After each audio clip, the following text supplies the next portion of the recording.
Yes. Hey, everybody.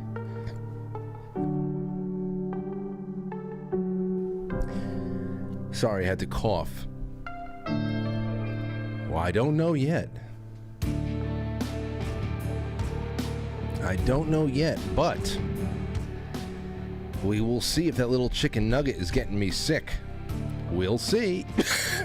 This is not because of her, though. I swallowed water in the wrong way. Some residual is dancing around the back of my throat, and it's just causing problems. Not as bad as a shard of almond. As you all know, a shard of almond could ruin an entire day. You can drink 5 gallons of water. That shard will hold on to dear life. It will happen. It happens to everybody. Not me. I don't eat almonds, Frank. Fool. Anyway, we have a lot of great stuff to do here tonight. Joining me in the studio is Matt. Matt, how you doing? Are you choking on cum? Stop that. Matt, how you feeling, man? I'm all right. How was work? It was all right. Dude, you know what this means? What's that? This is 2 weeks now. 2 weeks now that I've asked you, how was work? And you didn't say you hated it. And I'm not the only one that noticed. People have written in. They said they're really happy for you. Thank you. So, that's good. I heard you've already gotten 3 promotions. Nah. Are you a union chief yet? Nah, the highway foreman seems to like me, so I don't know. Well, you possess a very special skill that not many people in the town has ever had. It's your ability to slaughter massive amounts of animals. That is true. I can slaughter animals, but they don't do that. Yeah. Well, I mean, sometimes they might have to. Like, what if there's a real problem in town? It was invaded by an army of raccoons or something like that, and you have to go to war. You would be able to lead the town, the DPW. Or the best thing that can happen is, like, right when Portchester gets a rat infestation, and I can be the rat czar. Oh. I'll be the rat king. Oh, you know what you can do? You could just like in, I mean, this is a little bit different than that, but in, what is it? In New York City, well, they're not rolling it out there, but I read about these Marines. They have rocket-propelled grenades. These RPGs that are on top of these robot goats. And the first thing I thought was, oh, that's definitely going to be in New York City before you know it. The NYPD is definitely going to be using the... Here, look. Here it is. This is from Popular Science. A couple days ago. The Marines used a robotic goat to fire an RPG. Okay? Look at that. It pretty much looks like the DigiDog that they rolled out in some American cities to help with the police work, but they're calling it a robotic goat because it's in the desert, I guess. Very racist. On September 9th, Marines at 29 Palms, California, strapped a rocket launcher to the back of the commercially available... Oh, it wasn't California. Well, still, it's a desert. Robotic goat as part of a tactical training exercise. In a video on the test, the robotic goat is set up for safety on a firing range within a little sandbag shelter. Cleared to fire, and then the rocket-propelled grenade launched off the goat's back. While most quadrupedal, that's 4-legged robots, of this size are referred to as robot dogs, the Marine Corps referred to the robot in question as a robotic goat. The test, one of the several new and autonomy-adjacent technologies demonstrated that day, offered a glimpse into what robot-assisted combat of the present and the future could look like. And they're going to need a lot more robots because there is no recruiting viable human fighters from the United States, as we know that the health standards are so bad, and the mind of the average American, fighting age male is subpar. So they better start making a whole bunch of robot dogs and goats to send around the world. So that's what's going on there. But yeah. Oh, listen to this. Since we're already in the grab bag right now, take a listen to this. New York City's re-ticketing center gives migrants a free one-way airfare to anywhere in the world. Now, instead of, like I said, I went and I checked out the I checked out the fare to get somebody onto a bus and be taken directly to Mexico City, and you're looking at anywhere from $500 to $800. Instead, these idiots, I mean, a couple days ago, Eric Adams said that what he was going to, there was no more room over here, but you can come to City Hall and we will give you a tent. Forgetting that after September in New York City, things get pretty cold. So he's going to be dealing with dead migrants all over the place, being found dead in tents soon. Bunch of Hoovervilles all over the country. Talk about Hoovervilles. They should be called Bidenvilles. New York City is now steering migrants to a new reticketing center where they can secure a free one-way plane ticket anywhere in the world. You know how expensive this is? Compared to what they should be doing is busing them back to the border and dumping them there? The center, which is located at a repurposed church office in the East Village, was recently set up with the sole purpose of purchasing tickets for asylum seekers who want to leave town. With no sign of decompression strategy in the near future, we have established a reticketing center for migrants, said a spokesperson for Mayor Adams. Here, the city will redouble efforts to purchase tickets for migrants to help them take the next steps in their journeys. This is not New York. See, this is the whole thing here. This was not a stepping stone.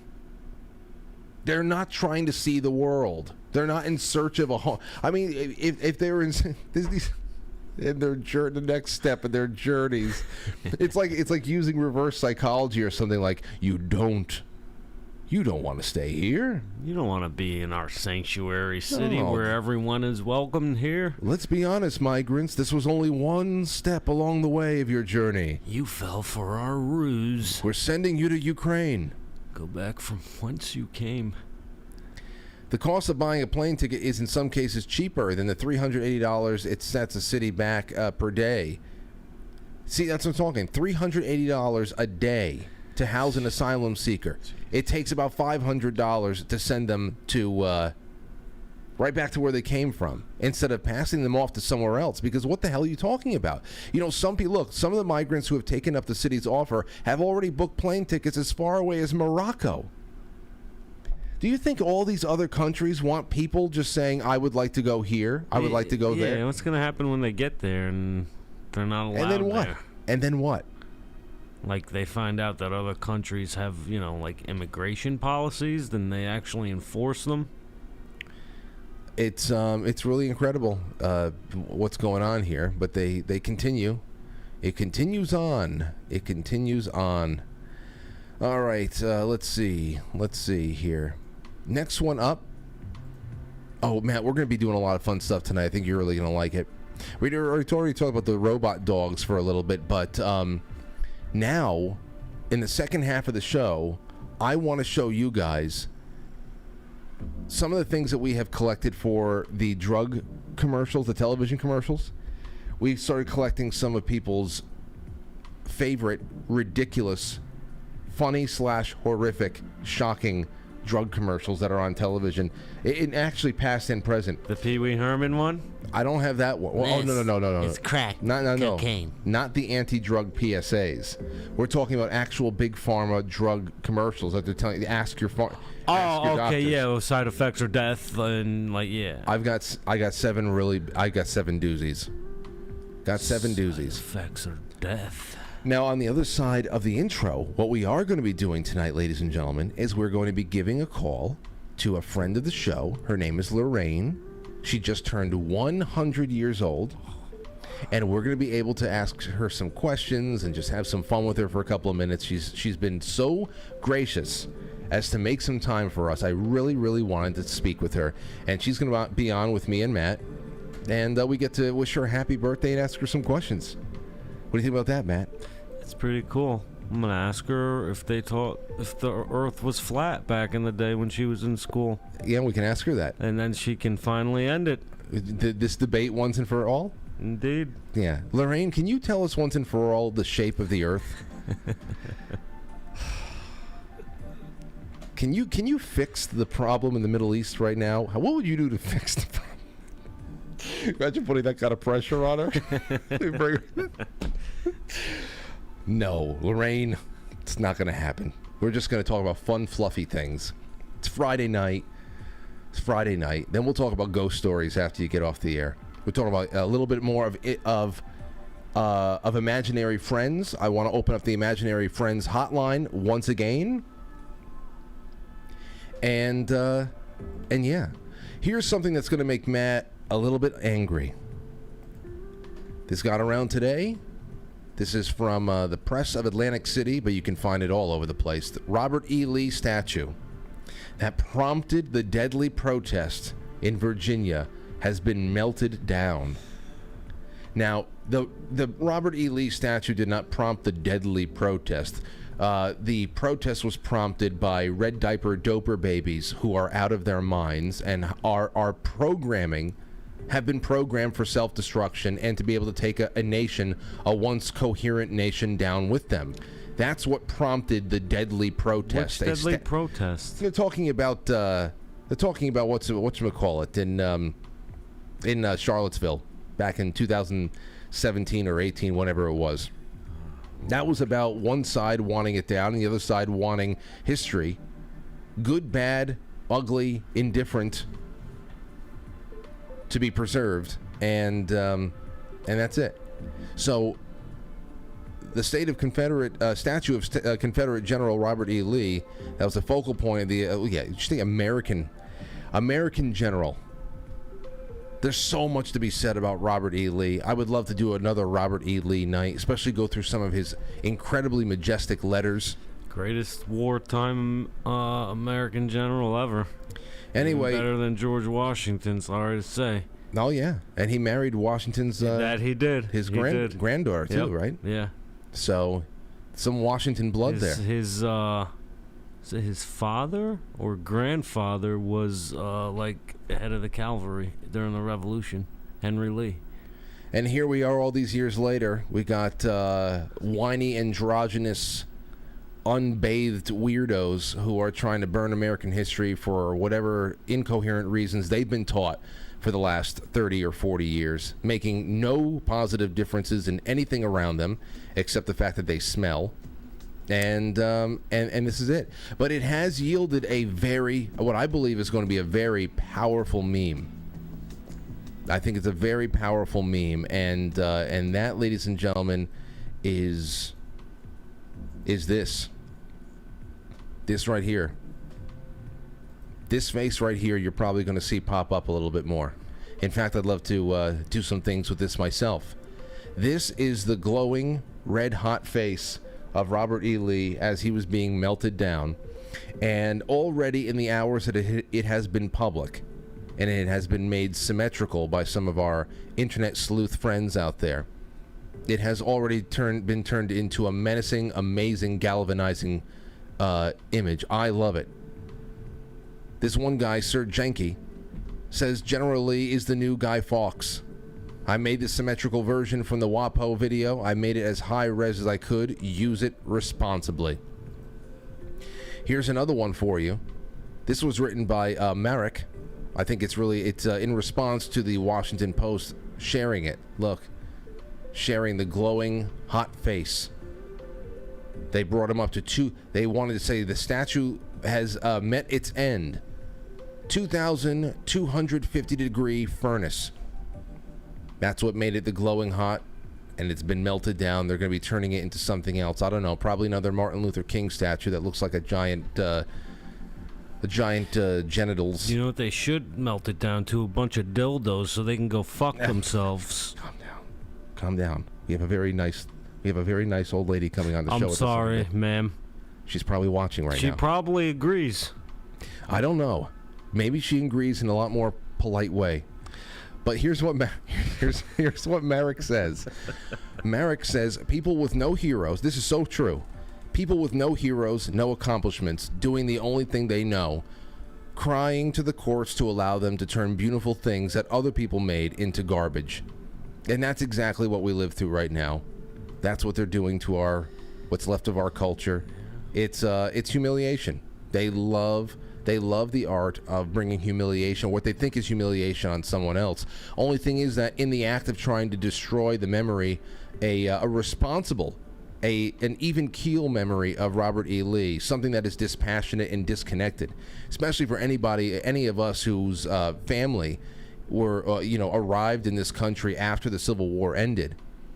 We have no real connection to that conflict, and everything was lost, but you can learn about it. There's a lot of people in this audience who has lineage that goes back that far. And I'm sure that there's some real opinions handed down over time that may have cooled as things tend to do as hundreds of years pass by. But even in their attempt to humiliate and to wipe away and to melt down and to erase, they give us things like this. All of a sudden, there's the glowing red-hot face of Robert E. Lee, as if this is not the last you're going to see of me, my friends. This is not the last you're going to see of me. Like the Terminator. I know. Now, here's something I have to say before we go into the intro and then go on to our wonderful little interview with Lorraine. Here's what I want to put out there. Timothy Alberino, he has gone off. He has gone off to Peru. I have not been able to make contact with him yet because obviously I don't know what the what everything, the data coverage is out there. Probably wherever he's staying and whatever area he's investigating, because of all of the, you remember we had him on for a couple of times to talk about the sightings and the almost like the interactions of between villagers and these floating entities. Some of them believe that they are fighting aliens, predator-like aliens that have some kind of cloaking devices that shotguns are not doing anything against, and there has been some kind of physical contact between the entities and some of the locals. Well, Timothy packed up and he went on down there, and that is 2 days ago, on the 25th. He departed, and then he let everybody know, I have arrived. He said, we met with the Apu, the chief of San Antonio, in Iquitos today. We are heading up the river with these guys tomorrow. Very interesting details of the alien incursion incidents are already emerging. And there he is. There he is, ready for an excursion. Now, I got to tell you something, Matt. Something happened to me last night. Looks like a cat. Listen, when I saw this last night, now we got to get Timothy on the show, and I want to know all about this. But I have to be honest with you, last night, I was laying in bed, and I went to go check his feed to see if he had updated it all. That's when I saw this tweet right here. But when I saw this tweet, the first thing that I saw in my head, that I imagined in my head, was Timothy running through the jungle, screaming for help because he's being chased by an alien. That he's screaming, and he's screaming. He's like, help, help! And he's running and he's screaming and he's trying to get through the brush, and it's very thick and he can't get out. Dude, I'm telling you, I had to leave the bedroom because I was struggling to hold my laughter in, and I didn't want to wake Lauren up. I had to go to the bathroom, and I had to wheeze into a towel because he always comes on the show. And he's very businesslike. He presents his information very professionally. But to think of him frazzled and running through the jungle, being chased by the thing that he's always been looking for, screaming for help, it was too much. It was too much for me to handle. It was too much. So that is funny. Obviously, I hope he gets back fine. And everything will be all right. He'll be fine, bro. If that happens, he'll just morph into a jungle cat. Because he's in the Amazon. Exactly. He can roam around like a cat freely. That's probably why he really went down there. So he can be free to... He just needed to morph. Needed some time to climb the trees again. That's where he learned... needed to hunt some prey. That's where he learned his power to begin with. Yeah. How to harness his power. He was in Peru all those years learning to harness his power from these aliens. They're not like what they're saying. These aliens, they're cat entities. They're mythical cats. They control the jungle. Oh my gosh. Yeah. He's some type of mythical creature. Okay. No, this does make sense. So whatever he tells us, we have to take with a grain of salt. When he comes back, we have to just be suspicious. He's supposed to like cover it up. So yeah. Okay. Well, just keep that in mind, because if he comes back and there's any part of his story that is a little bit like glaringly suspicious, then we'll know what may be behind it. Anyway, that's all for right now, ladies and gentlemen. We will be right back in a moment. Thank you so much, and nighty-night.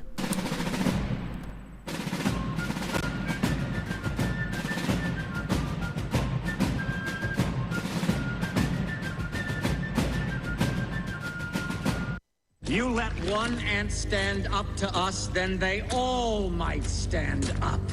Those puny little ants outnumber us 100 to 1. And if they ever figure that out, there goes our way of life. It's not about food. It's about keeping those ants in line. That's why we're going back. Does anybody else want to stay? Let's rock! And you know, Matt, just so you, and I have a little bit over here. I have a link of things that we can talk about after we get off the phone with Lorraine. I don't want to keep her for too long. She's already made time for us, and I don't want to. Is she on East Coast time? I don't think so. I don't know. I think she might be somewhere on the West Coast or in Hawaii, or I know she spent some time in Hawaii. Maybe she chilled out with Roseanne. Maybe. Get some mushrooms. But here's some context for you. Obviously, she just had her birthday recently. She's born in 1923. She was born... Roaring 20s. She was born... Calvin Coolidge. Only a couple of months. Because Coolidge was... I think he was sworn in like late summer of 1923.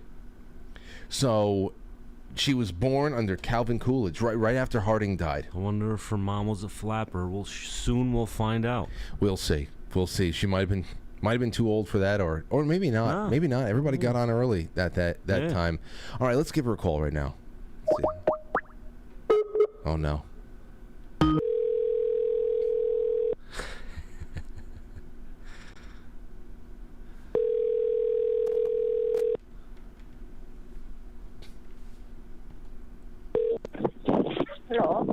Hello? Hello, is it Wes? Oh, no, it's wrong number. Oh, is this Lorraine? Huh? Is this Lorraine? No, Who is this? you call wrong number. Oh, did I? Yeah, All right. Wait, okay, thank you. okay. Okay. I'm afraid to call back again. I did not get the number wrong. Did I? No. She sounded Chinese. Oh, did I get... Oh, I did get it wrong. You didn't hear her? You call wrong number. Hey, listen, if it's the wrong number, it's the right area code. So it's probably one of their neighbors. All right, so I messed up. Call again and ask for Lorraine.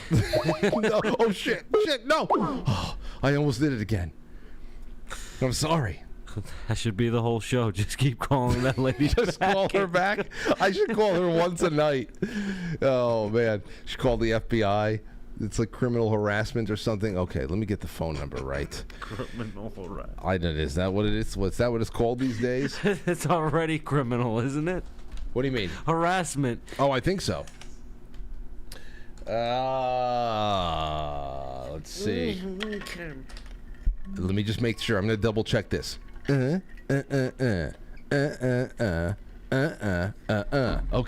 All right. Let's try. It's like, I was like, was Lorraine messing with me? Sense of humor.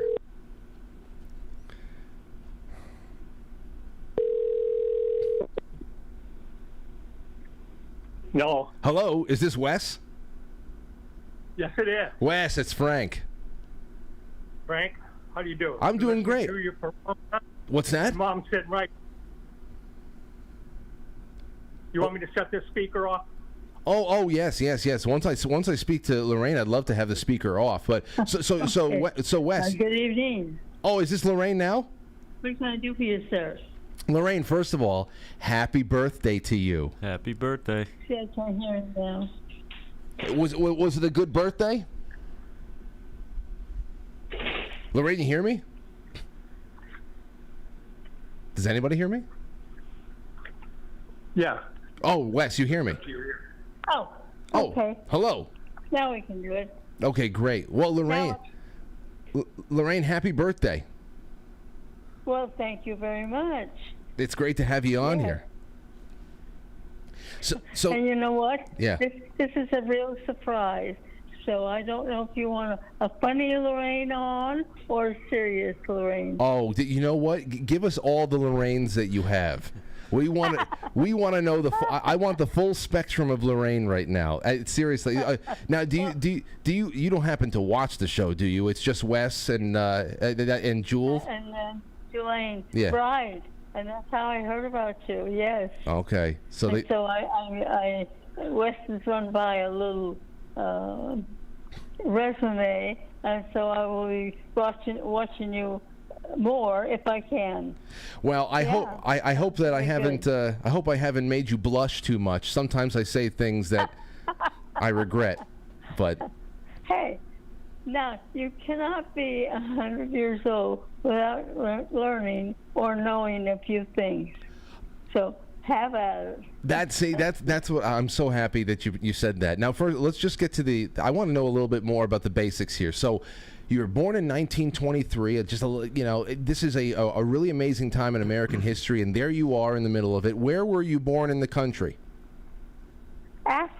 Actually, I was born in California in San Luis Obispo, and I've never done any looking about the history of that little town, and I will when I get out of the this hospital, or I should say, a home for getting back in shape again. What happened? What happened? And then I left there very soon because I got married during the war years, and I have the 3 boys. Lost one to COVID, but they were, are, and will be neat boys. I'm glad they were born where they are. I look at my oldest son and I say, how dare you do this to me? How dare you be 80 years old so that I can't lie about my age? Oh my gosh! That's something, right? Okay, you just said something that made me want to ask you about the youth of today, because when you have a son that's 80 years old. My question to you is, you have been the elder of the family already for so many generations. What could you've seen multiple generations of babies become adults. Have the younger generations gotten worse over time, or is it all the same in the end? No, worse. Worse. I can't believe it. I just can't believe what is happening today. I really can't. They can say, well, everybody's got something good to say about the old days. It's character, it's ethics, it's morals, it's everything that makes a good guy. I don't see, there is it, but I don't see very much of it. We need it right now.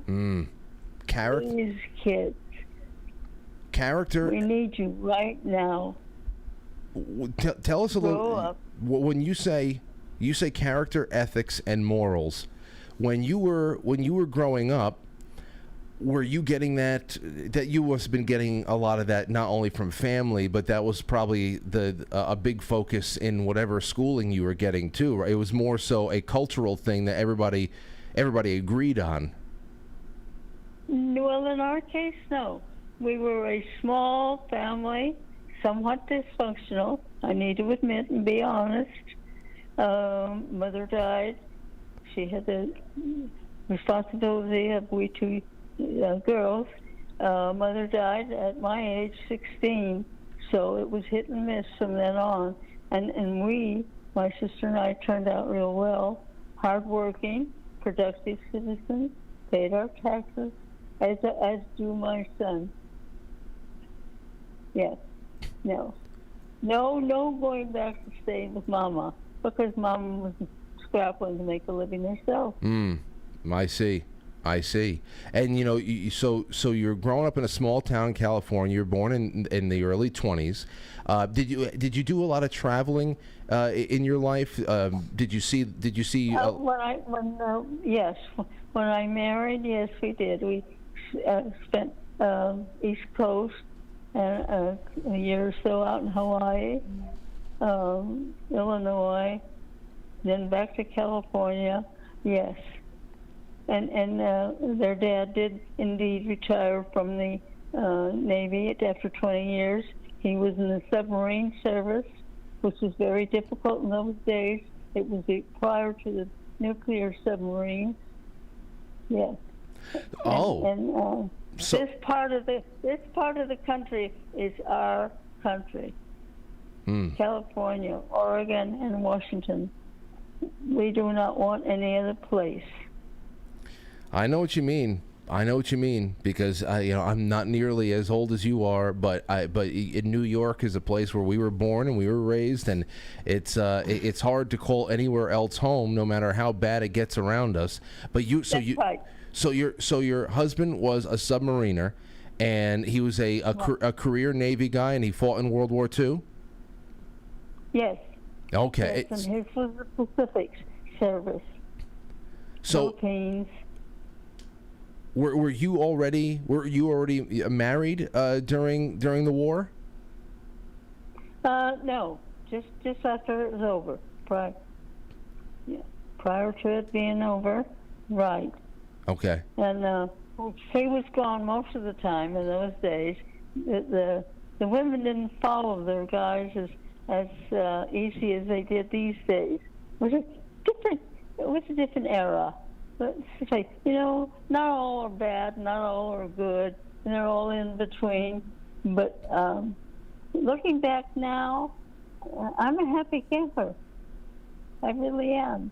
I'm happy that I have 2 boys that are still left. Their dad is gone, automobile accident, fractured skull.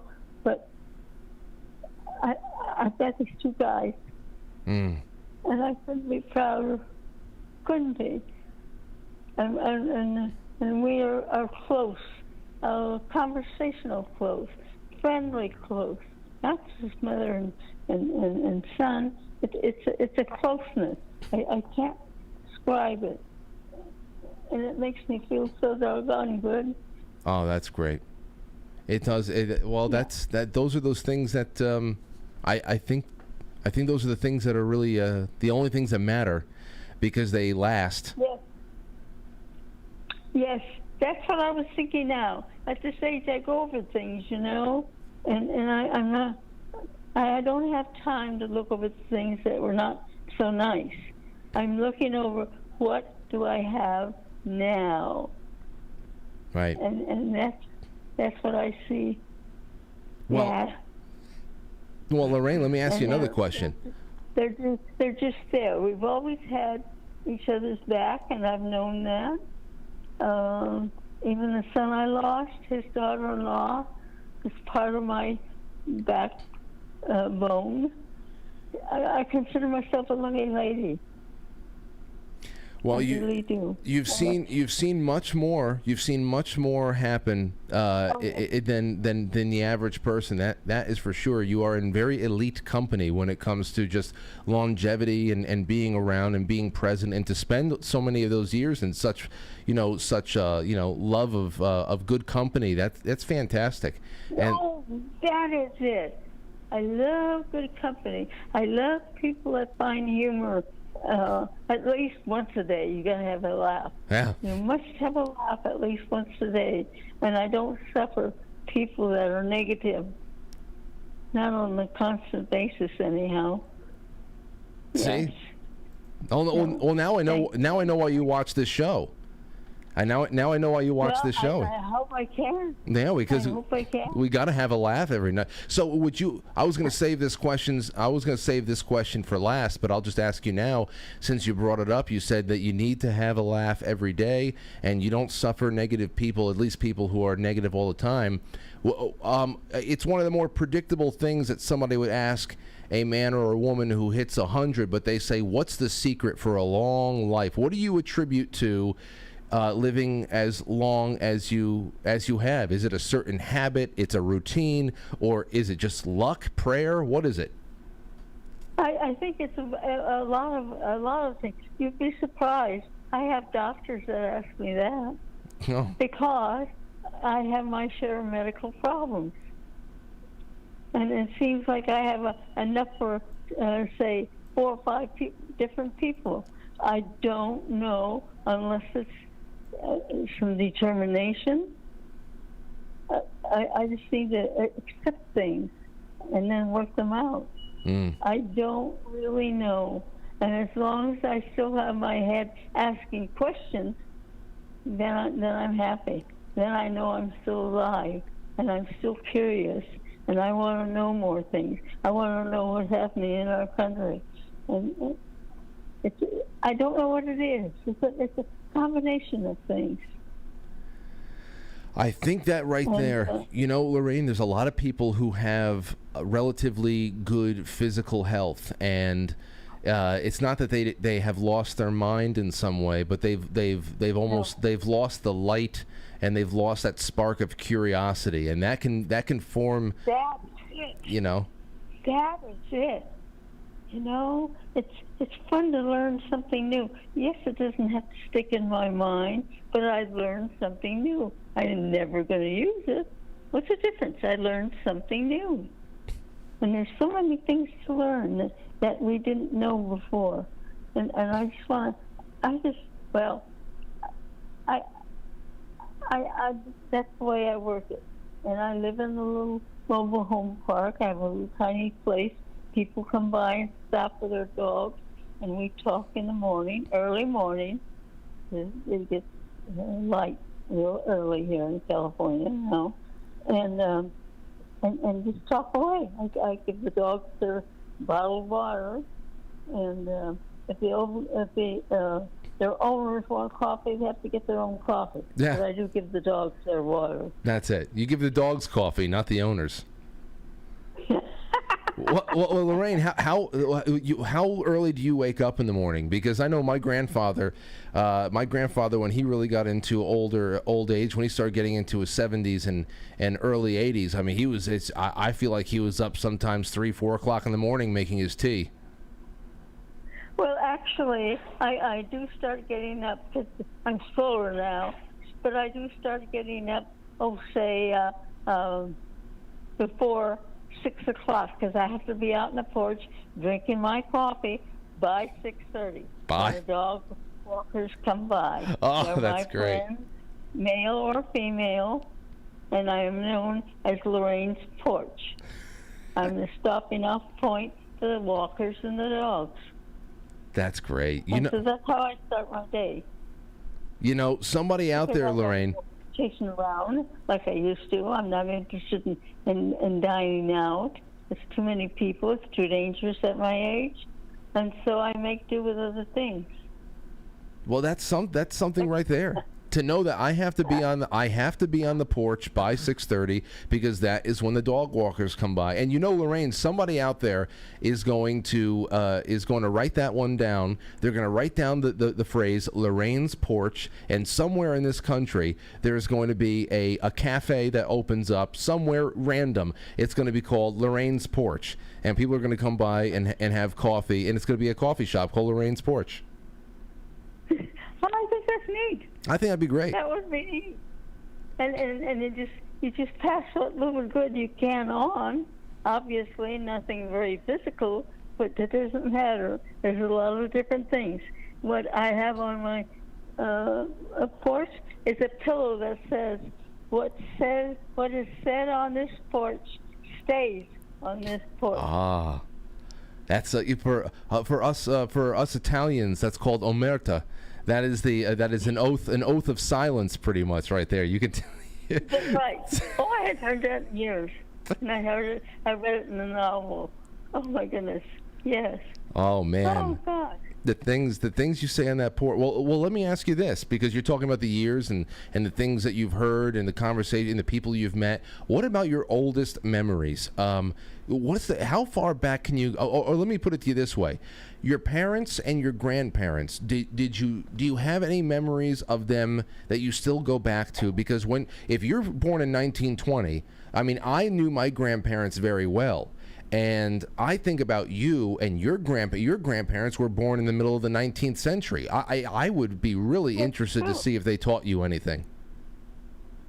Not really, except my grandmother.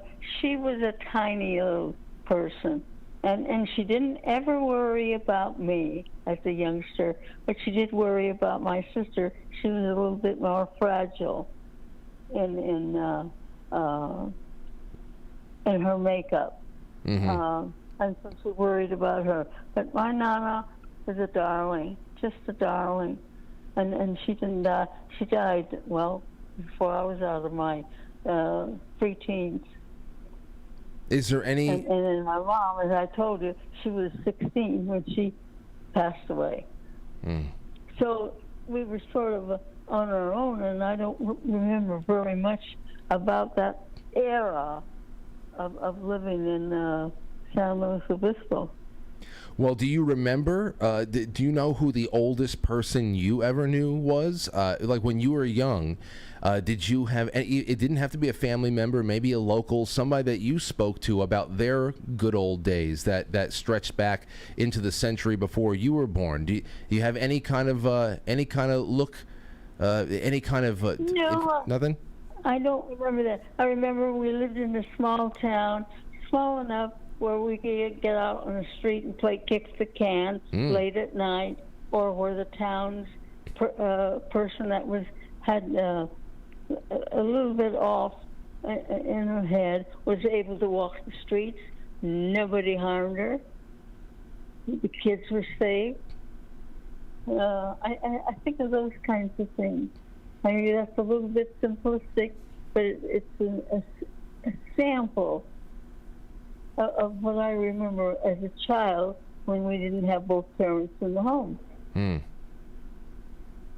And what about during the war? And of course, once we had the boys, well, that was a different thing. That was a busy era. 3 boys, 5 years from the youngest to the oldest. Yeah, school and different things. It seems, and their dad was gone a lot. It seems like I attended a lot of PTA meetings on my own, but we did it. That's it. And now, we know a little bit about your husband and the submariner that he was, the Navy man, and a little bit of the moving around that you did. But what about during the war, especially being on the West Coast? On the East Coast, we have one experience, but you guys. On the West Coast, there was a lot of different coastal defense things going on. There was internment going on. We had the blackouts every night. You had what? Yeah, the blackouts. The blackouts. Where everything was blacked out. Your windows were blacked out. All the lights. Yeah, that wasn't very nice.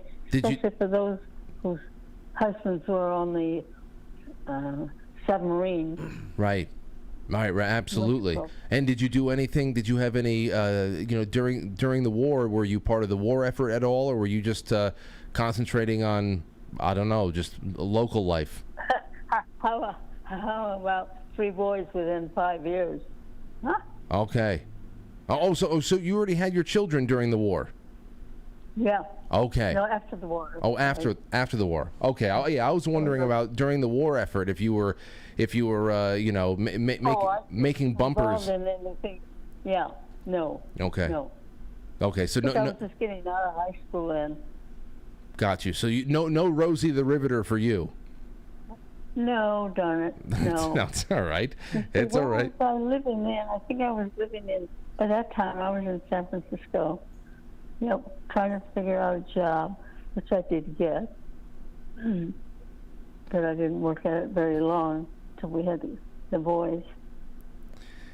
Well, I'm sorry, that's not a very interesting thing, but we each look at our own our own lives and pick out the good and say, gosh, where did all those years go? That's why I say they want to know, how do you feel now that you're 100? Do you feel anything differently? Just because you got 100 at the end there? Yeah, I guess you're supposed to, but I don't. I feel the same. Only thing is, I can't do the things physically I used to. Yeah, it's the knees. I'm sure the joints are not as responsive, Okay. but your mind. But hey, listen, I'm Lorraine. I'm talking to you right now, and you know, if you, the only reason why I know you're 100 is because your family told me you are.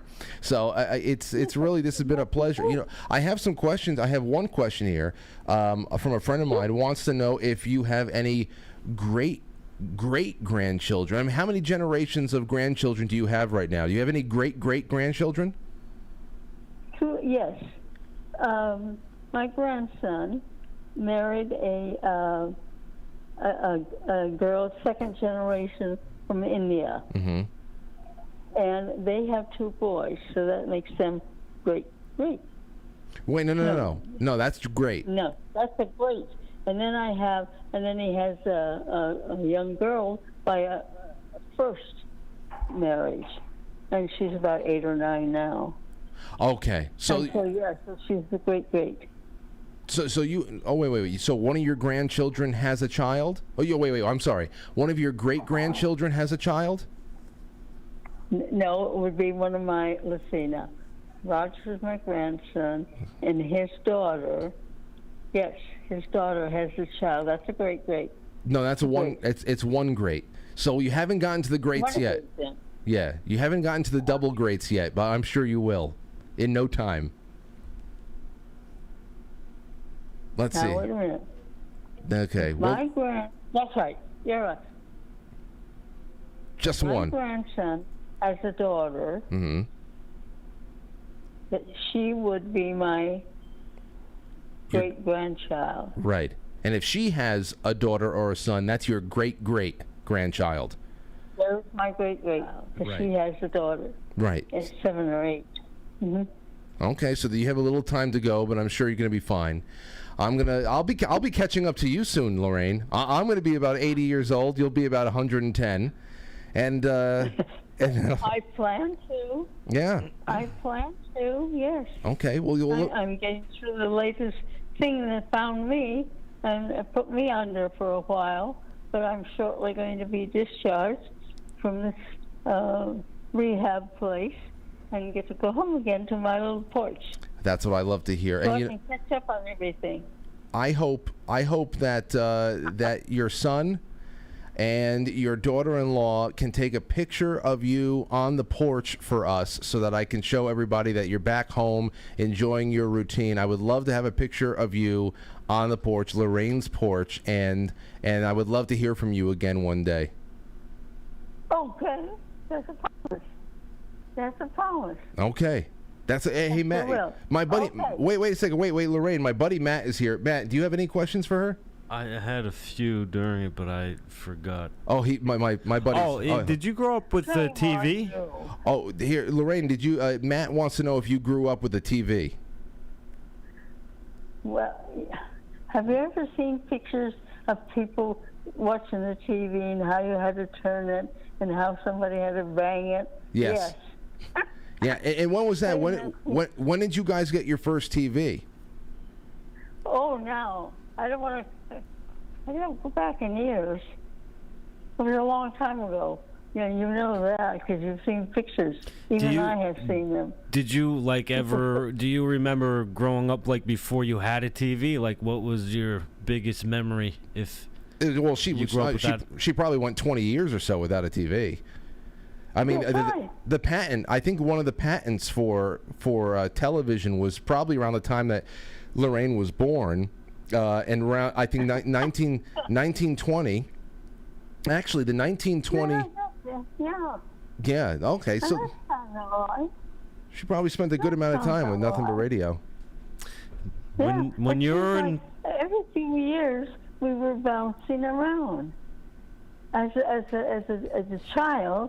And as a married person. until the kid's father died in 60-something, 1964, I think. Yeah. Wow. We've never grown up with a continuity of life in one spot, where you knew a lot of people, you met a lot of kids. Wow. Well, Lorraine, I thank you again. Thank you for spending some time with us tonight, and I hope we hear from you soon, and I can't wait to get a picture of you on your porch. I'm sorry for talking your ear off. Oh. But once you turn me on, please. I'm stopping it. Please, no, I could have dragged you on for another couple of hours here. I'm being nice to you. Trust me. I'm being nice to you. Okay. All right. Thank you so much. Have a good night. You got it. Happy birthday. Thank you. Okay. Bye. There you go, everybody. There's Lorraine. There's Lorraine. We got to speak to her. That was very nice. Here, let's jump into 1923 a little bit. How about we do that? Here, Matt, here's some things for you to consider. Let me put some... Let's see here. Okay, I'm just going to go through some things that happened in 1923. Notable things. So if she was born sometime around September, October, or whatever, this is back in March of 1923. Vladimir Lenin, he suffered his third stroke, which rendered him bedridden and unable to speak. Yeah, he became a helmet-strapped liberal. Yeah, so a club-footed, droopy-eyed liberal. March 18th, as you know, March 1923, Yankee Stadium was opened up. For the first time, Babe Ruth hits his first home run there, 3-run homer to defeat Boston Red Sox 4-1. May 24th, the Irish Civil War ends. June 18th, Mount Etna erupts in Italy, making 60,000 people homeless. July 10th of 1923, large hailstones kill 23 people in Rostov, Soviet Union. Also, around July 13th, the Hollywood sign is inaugurated in California, and it originally reads, as you know, Hollywoodland. Hollywoodland, not Hollywood. Here we go. In August, Vice President Calvin Coolidge is sworn in by his father as the 30th President of the United States as a result of the sudden death of President Warren G. Harding in San Francisco a day earlier. And then we go on. Oh, here's a little bit. Here's October. October 29th, Turkey becomes a republic following the dissolution of the Ottoman Empire. And November 8th, Beer Hall Putsch. What's that? In Munich. What's that mean? Adolf Hitler leads the Nazis in an unsuccessful attempt to overthrow the Bavarian government. Police and troops crush the attempt the next day. 20 people die as a result of the associated violence. On November 11th, Adolf Hitler is arrested for his leading role in the Beer Hall Putsch. This guy's always getting into trouble. He's always getting into trouble, this guy. Well, hopefully he learned his lesson after that and straightened his act up. On November 15th of 1923, hyperinflation in the Weimar Republic. I think it hits its maximum. It really started getting bad in spring of that year, but listen to how bad it got. Hyperinflation in Germany by November 15th reaches its height.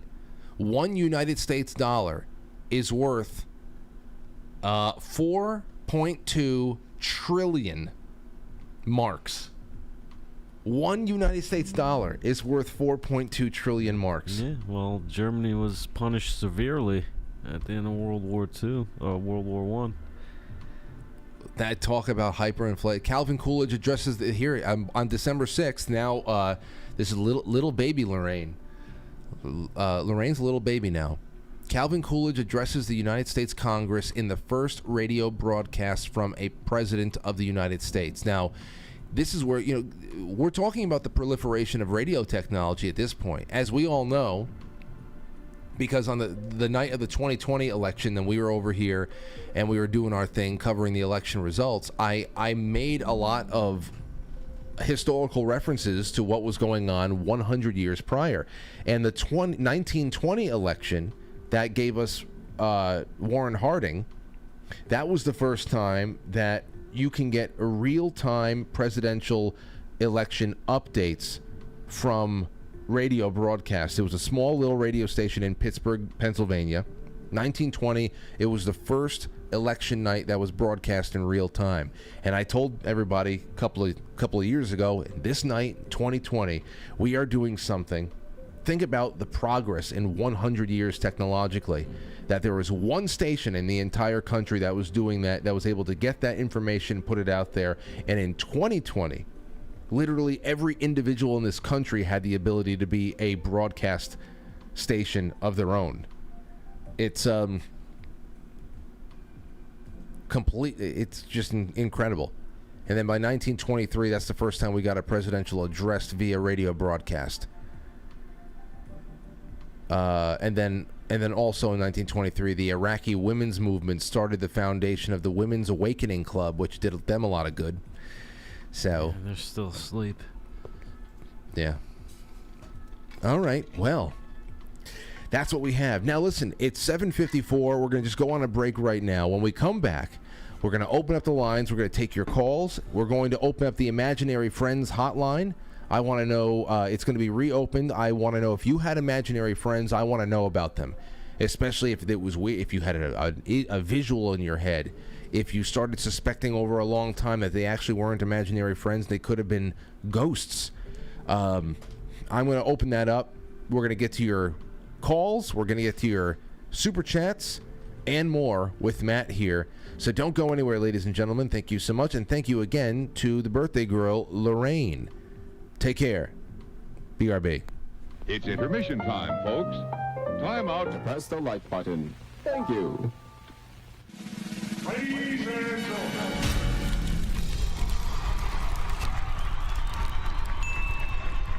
Welcome. Quite frankly. Quite frankly. Quite frankly. Quite frankly. Quite frankly.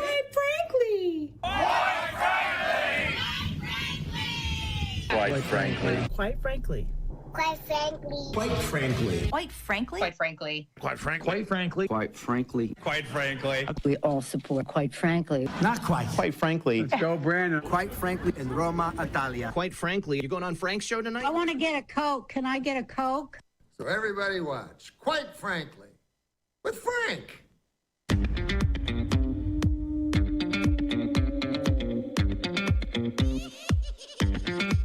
Quite frankly.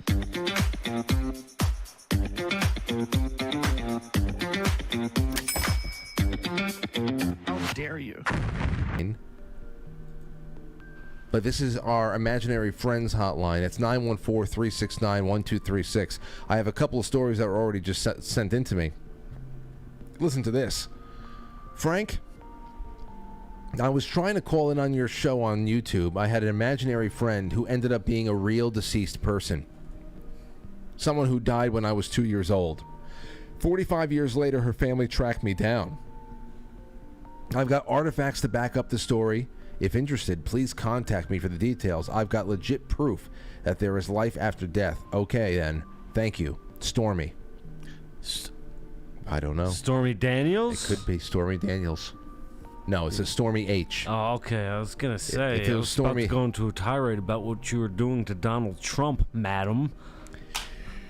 If it said Stormy D, I would have deleted the email and I would have screamed in anger. Just the name's triggering. Let's see, here's another one. Hey Frank, I just listened to Wednesday night's show and that part about young children being more open to seeing through the veil and the little girl who saw the little girl crawling on the walls. I wanted to toss this little morsel of spookiness your way. My family and I used to live in a house that was built in 1918. It was Arnold House, obviously. Oh, you mean maybe an old house. But it says Arnold. An Arnold house. My house is an Arnold. It has a garage door. You open it. Instead of going, it goes. It was one of those old Arnold houses. Yes, I know them. You know the turn of the century ones? The Terminator house. It was an Arnold house, obviously. an old house, obviously, that had only minor renovations done prior to our short stay there.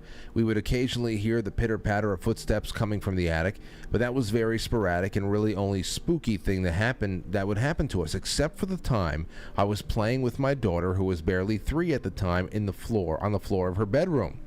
As we were sitting there, she looks up at the ceiling in the corner of the room next to the window, turns and looks at me and points to the spot and says, "Sad girl, Daddy, she's so sad," and then looks down and continues playing, like she didn't just scare the living hell out of me. Thankfully, we don't live in that house anymore. Hope you enjoyed this little nugget. As always, love the show. Keep up the great work. That is from Talon. Now, I don't know. Hopefully, that didn't become his little girl's imaginary friend. But as I played Anthony's imaginary friend footage the other night, I never asked him if... Aunt!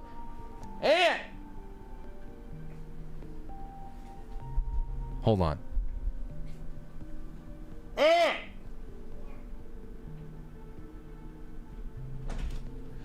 Do you have a second to sit down? I have a question for you. A quick question. Okay, so the other night we were talking... I have an imaginary friends line on right now. And the other night we were talking about ghosts and we were talking about things like that. And I asked the question about imaginary friend. Now, I told everybody about your imaginary friends. And I wanted to ask you, did you see BB and Big Michael, or was it really an imaginary friend? I had an idea of what they would look like. Like, to me... I don't remember if I actually saw them, but I had like they were like, to me they were kind of like a Bert and Ernie. Oh, okay. They were kind of like a Bert and Ernie. Like Big Michael was bigger, broad shoulders. I kind of remember what I envisioned. Okay. And BB was just like a smaller, kind of like a Bert type. Okay, so this was just these were two images you painted in your mind, and you developed that way. These were not visions. No, I don't think they were visions. Okay, no. All right. I played them a little bit of your 1990 interactions with them the other day when we were doing this, and I've had some feedback of people who said that their imaginary friends actually turned out to be deceased people and ghosts. So I never asked you about that. Right. But I did tell everybody how they left. Just one day they had heart attacks. What was it? That I remember. I think I remember Aunt Pam asking, "What happened to them?" And I just said they had heart attacks. I just made up something. Just listen, they had to go. They had a heart attack. I'm like, I wasn't talking to them anymore, and I'm like, all right, they're dead. They wasn't talking to them. That's just what it is. I wasn't. No.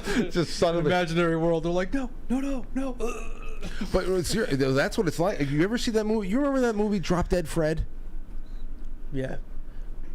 That movie kind of gets you at the end, because obviously there's times to leave imaginary friends behind, but in that movie it's like Fred, he had to go, and then suddenly he's somebody else's friend at the end of the film or whatever. But that's okay. Well, that's all I wanted to say. Yeah. Thank you for I'll be in the next room. I'll come back if you need me. You got it. There you go. So, Matt, what'd you think about that? Did you ever have any imaginary friends? No, I don't think I did. No? No. Well, we heard it from Anthony. That's a first-hand source right there. So now we know what happened there. All right. Shotzi says, "Happy Friday with Happy Matt. Have a great weekend, guys." Thank you, Shotzi. Nick from Chicago says, "Hey, Frank, trying to super chat again. Emailed you a haunting story. Take care." Well, guess what, Nick? It works. The super chat works. And I've got a lot of things here. Now, I got a couple of QR codes for you.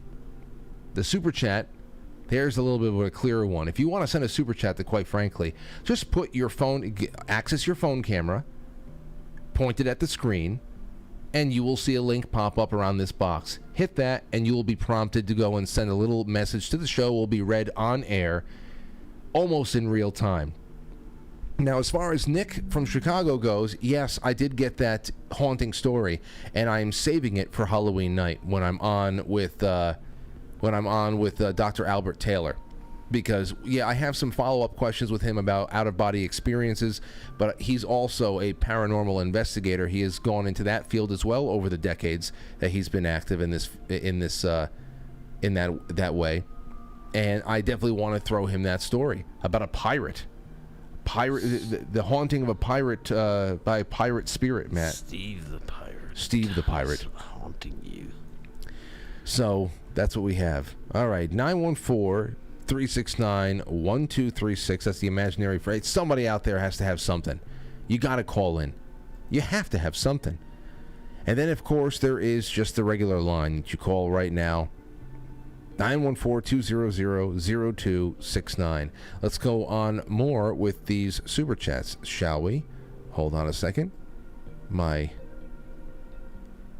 We got some calls coming in already, but I want to keep up with all this stuff. Fine, let's just do a call. 517, you're on the air.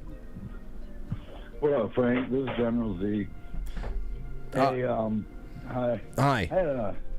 I had a pretty fucked up encounter last night. General Z, are you on? Am I on speakerphone, General Z? No, I'm on that Bluetooth stuff. Okay, get the you have to lose the Bluetooth and just go right up to the receiver. Let me go like this. Yes. Is that better? Much better. That was horrible. Go ahead. Okay, I'm sorry. Apologies.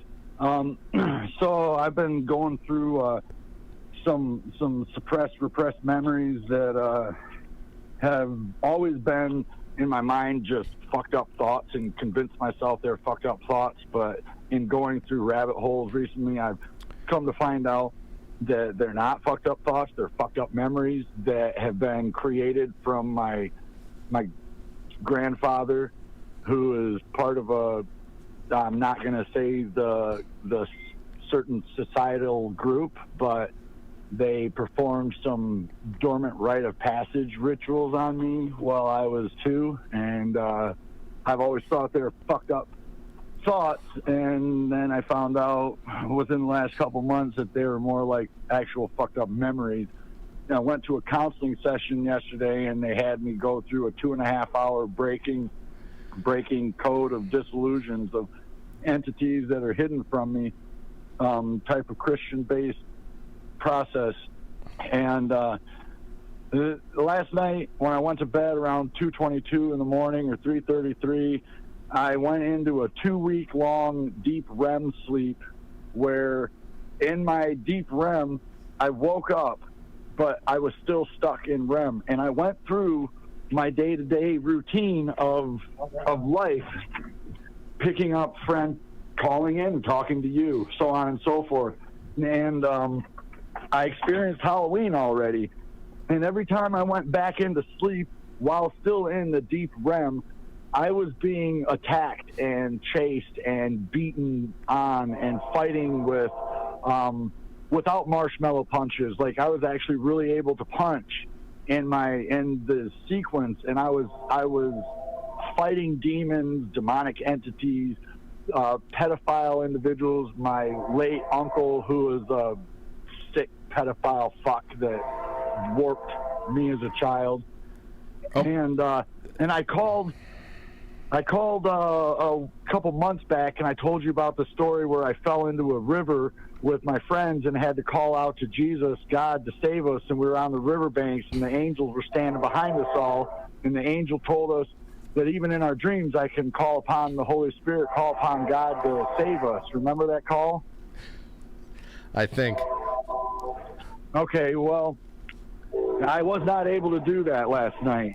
And I woke up this morning with, like, my entire bottom jaw feeling as if I was in a bare-knuckle fight where, like, my right jaw is still numb. All right. Touch, okay. Like, all right. Well, General, let me. Okay, because we've got to get to a conclusion of this call. I can see that you've gone through a pretty intense. Hold on. I can see you've gone through a pretty intense experience in a subconscious and unconscious state. I know, as you said, that there is some sort of a therapy edge to it, that you're doing a little bit of deep programming and all that stuff. What is the conclusion that you're?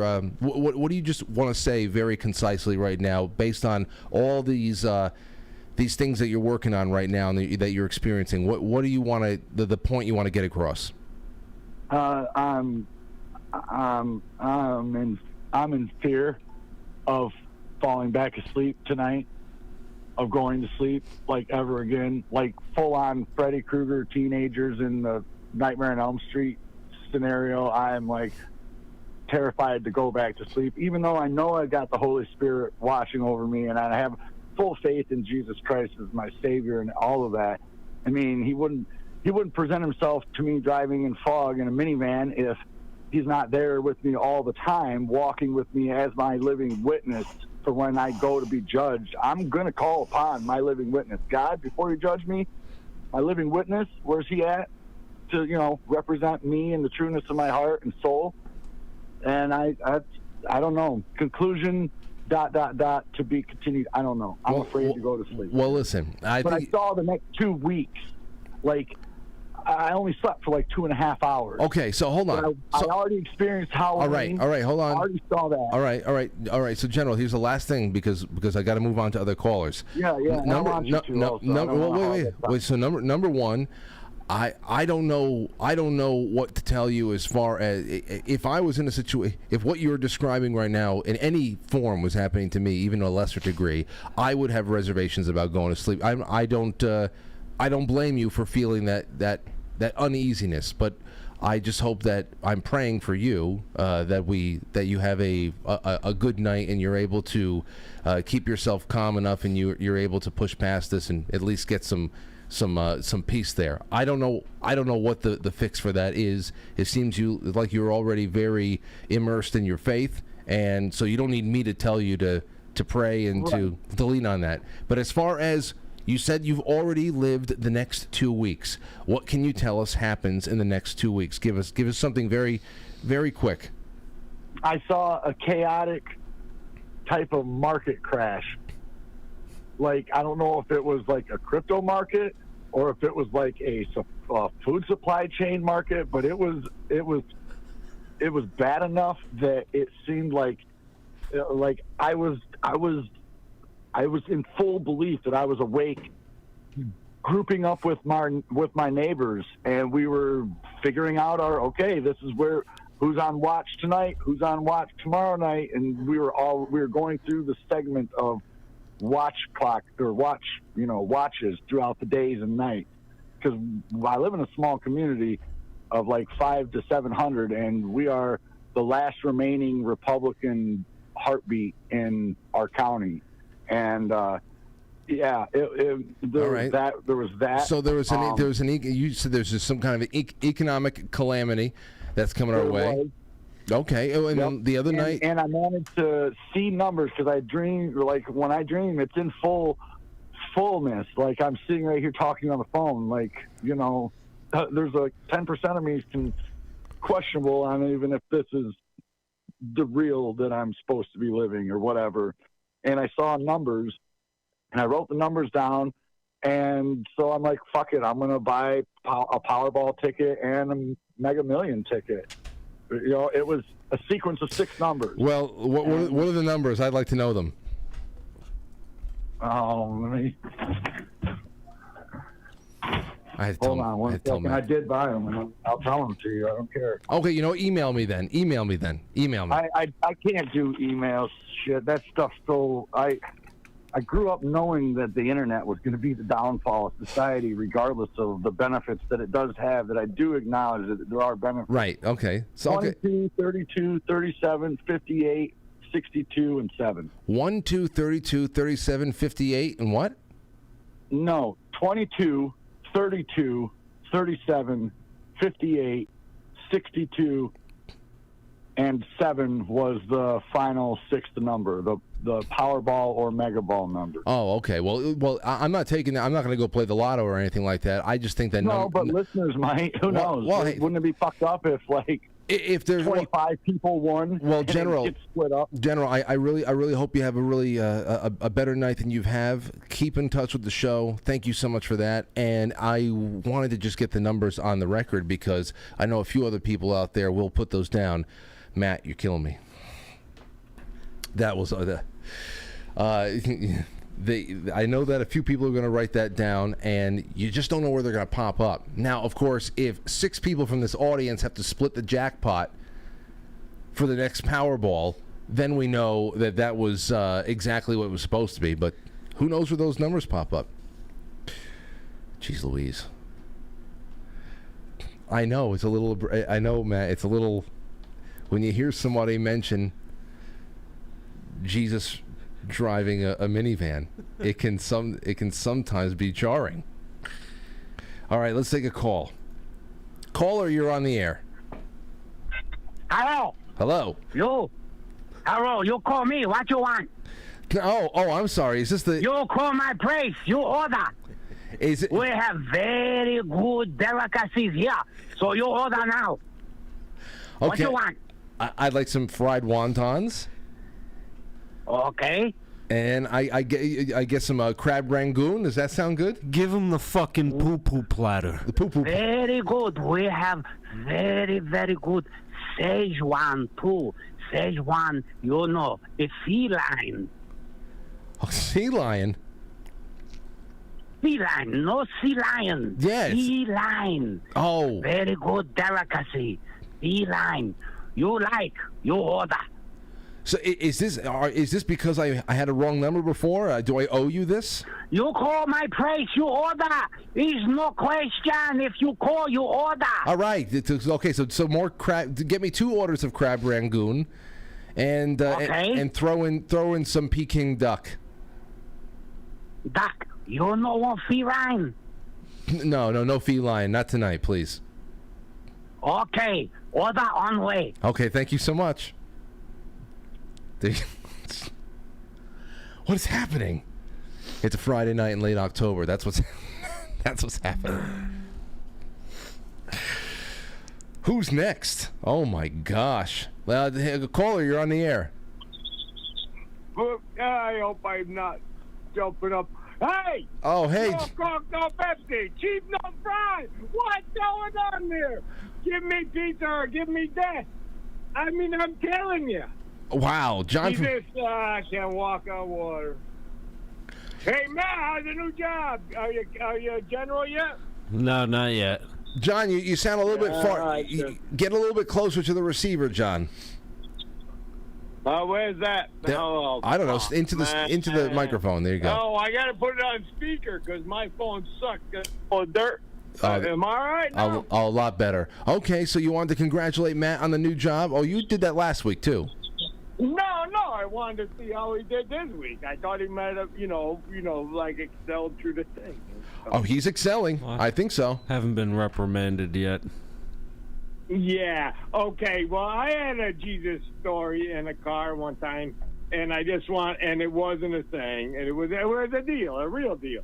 I was going down to clean the gutters. Okay, I'll try and make it as short as possible, but it's a long story. Wait. Here I go. Right? Wait. I'm driving. Right. I got a 1970 fucking Dodge Dart. Right, and I got a couple pieces of foam on the roof and a ladder. I'm going to clean the gutters on my grandma's house. Right. And I'm coming down the road and there's fucking snow and shit and crap and stuff. And I hit a kid. Right. Wait. You hit? I'm running right across. The little kid come running across the road. I'm slowing down. It's snowing. There's sand on the road. Shit, this and that. Right. And boom. Ladder on the roof, it's 1970, whatever, however, right? Everything went good. Shit happened. He was okay. Just concussion, whatever, right? Stupid, crazy shit because you shouldn't have a little kid running across the road. Wait. You hit a kid. Yeah. So you said punched him down the road. Broke my grill and dented my hood. He dented your hood, broke his grill, and all he got was a concussion? Yeah. But the person that was right behind me was trying to leave the scene of the accident and had to run them down, right? To, say, hey, I'm not trying to kill a kid. The thing ran out in front of me. I had to witness everything, whatever. Yeah, really scary. But so that's just that story. The kid was okay, everything else, all right? Okay. But the story with the Jesus thing, I was driving around, right? And I picked up a hitchhiker, and it was like Jesus. And he told me everything would be okay. And he says, go back to the hospital and check. And I did. And I drove around town, whatever, you know what I mean? And then, and I was young. I was like 17 or something, right? And I went to the hospital, and I went in there. They almost wanted to arrest me because I was telling the story, and I was just trying to find out. And then they couldn't tell me because of HIPAA. Willie. Just like it's Willie. a little kid day. You know? Wait, this stuff, that in itself, the fact that this story had as just an appetizer. But no, I picked up Jesus as a hitchhiker. That's what I'm trying to say. You glossed over that, and you started talking about your experience at the hospital. What do you mean you picked up Jesus as a hitchhiker? Yeah, I gave him a ride, and he told me it'd be okay. He said, "Go in there." Where did you? Okay, Willie. Sorry, I Willie. missed that part. Willie, Yeah, stick with me. Stick with me.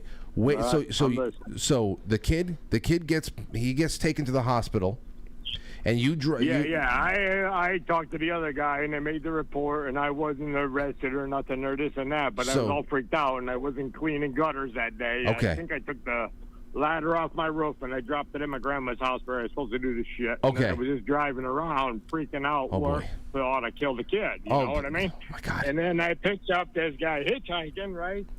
Whatever. He kind of looked Jesus-ish, but back in those days, there was long hair guys around, whatever. But he told me to go back to the house. I went back there, and everything was good, and it's a fucked up scene, though. It was a thing. Oh boy. So yeah. So what I don't forget what my point was. I tried to make it good after the fact. At least we're not in World War III, and Bidenomics is, we're all going to eat good. Oh, wait a minute. I'm trying to make it good. Oh, we got a new good guy. No, all right. Well, listen, that's one hell of a story. One hell of a story, Willie. Thank you so much for. I'm telling you, it ain't no joke, man. No, I know it's not a joke. It's not a joke. I had to do that. I'm going nuts right now. When he calls in, usually, you just let him roll, and because he's a little unmanageable sometimes, but he's just a really positive energy. He's got a story I really, really want to hear, and that's the night he becomes impossible because I guess we got everything we needed, but we're getting it in like a roundabout ways. Okay, he was Jesus-ish. A lot of guys had long hair back then. I'd like to know. Okay, so he made the report. He hits a kid. He makes a report with the police. They don't have him under arrest. The kid jumped out into the street. He's allowed to go along his way. I have to assume that along the way he sees a hitchhiker, has long shaggy hair, picks him up, tells him exactly what just happened. The guy gives him some sage advice to go to the hospital and make sure that the child is all right. And it was very Christ-like of him. And maybe it was Jesus. Maybe it was Jesus, or maybe it was a Jesus-ish guy with shaggy hair. Could have been his guardian angel. Whew. Wow. John from Connecticut was shot out of a cannon tonight. And he really had some gold right there that I wanted to... Man, oh man. All right, let's take a really quick break. When we come back, I want to watch some of these pharmaceutical commercials because they're funny. And they're shocking, actually, just to look back over the years and see what's been on television. And meanwhile, Camel Joe is not allowed to be advertised anywhere. That's the thing you got to keep in mind when we do these together. Don't go anywhere. I'll be right back. Represent inmates. Excuse me.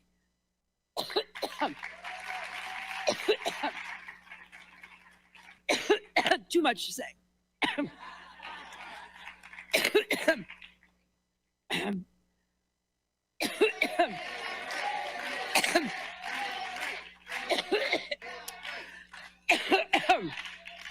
Wow.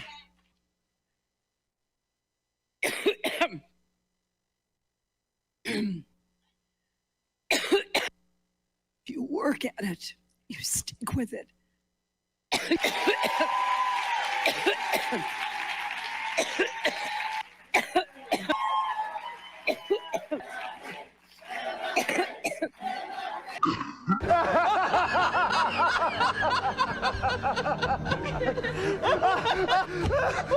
Welcome to your Perpetual Health Minute, brought to you by Quite Frankly. You may have seen the recent headlines of a Harvard study showing an increased risk of developing type 2 diabetes with as little as 2 servings of red meat per week. There's a lot you need to know about this study, but let me just hit the top 3. During his directorship at the Harvard School of Public Health, one of the lead authors of this study secured donations from companies or groups interested in promoting vegetarian products or the vegetarian lifestyle in general. Number 2, the definition of red meat in this study included sandwiches and lasagna, which are 2 high-carb foods. So this is the problem with using food frequency questionnaires in nutrition science. And the last thing, this study is an associational study. It just observes a population. So by definition, it cannot inform on causation. This is why the public is so confused when it comes to nutrition research. If you want the truth, when it comes to public health, this study belongs lining the bottom of a birdcage. If you like this video, please sign up to the new Perpetual Health Rumble channel. You can also find us at perpetualhealth.substack.com. Thank you so much for watching. Back to the show. You're listening to Quite Frankly.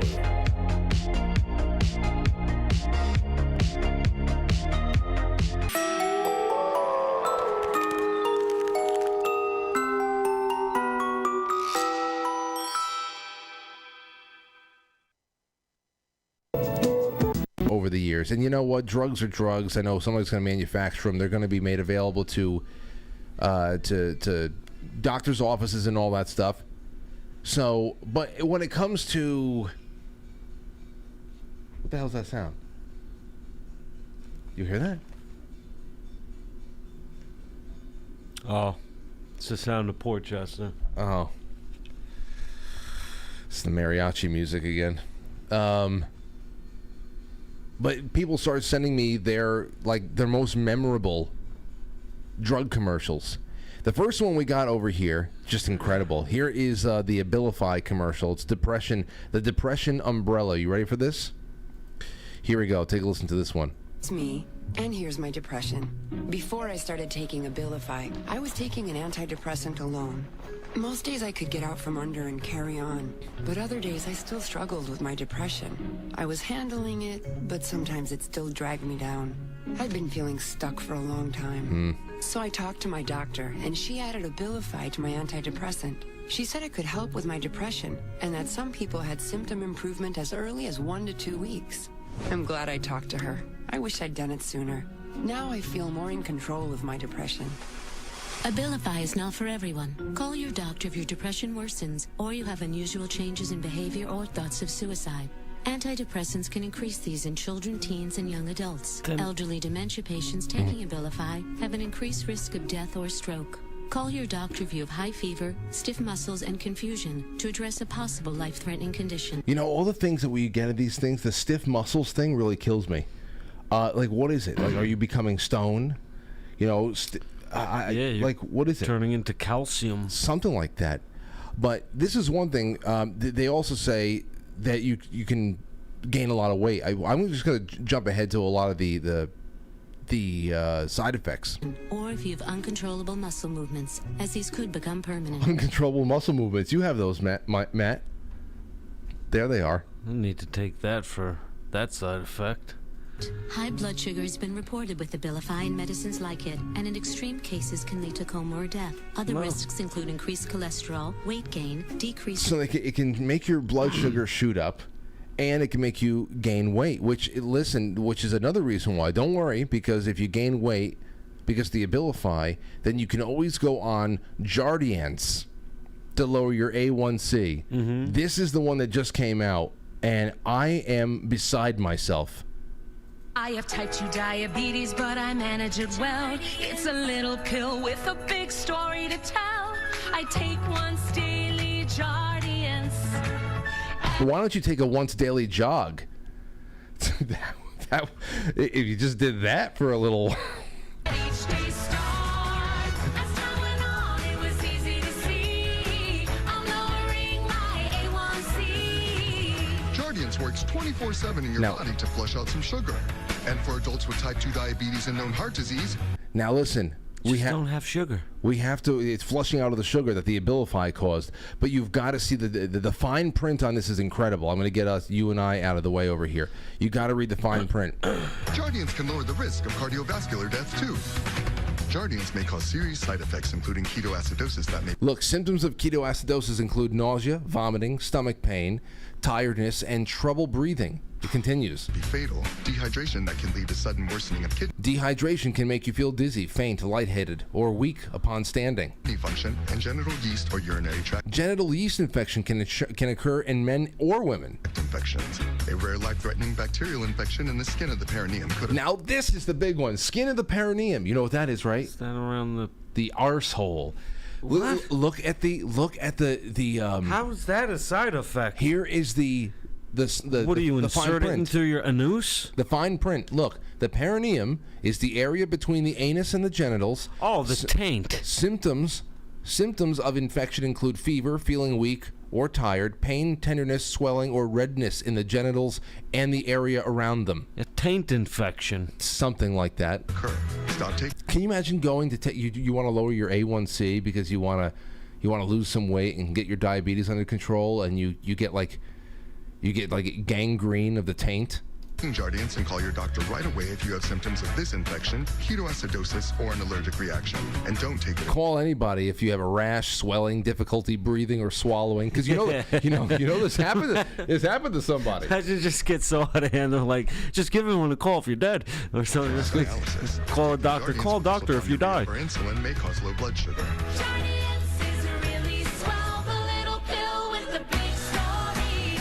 It's got a big. You put it in your anus. It's a very big story to tell. Little pill with a very big story. These are Broadway productions, and we can't see Camel Joe on billboards anymore. It makes no sense. Now, I'm not saying I want to be bombarded with tobacco commercials either.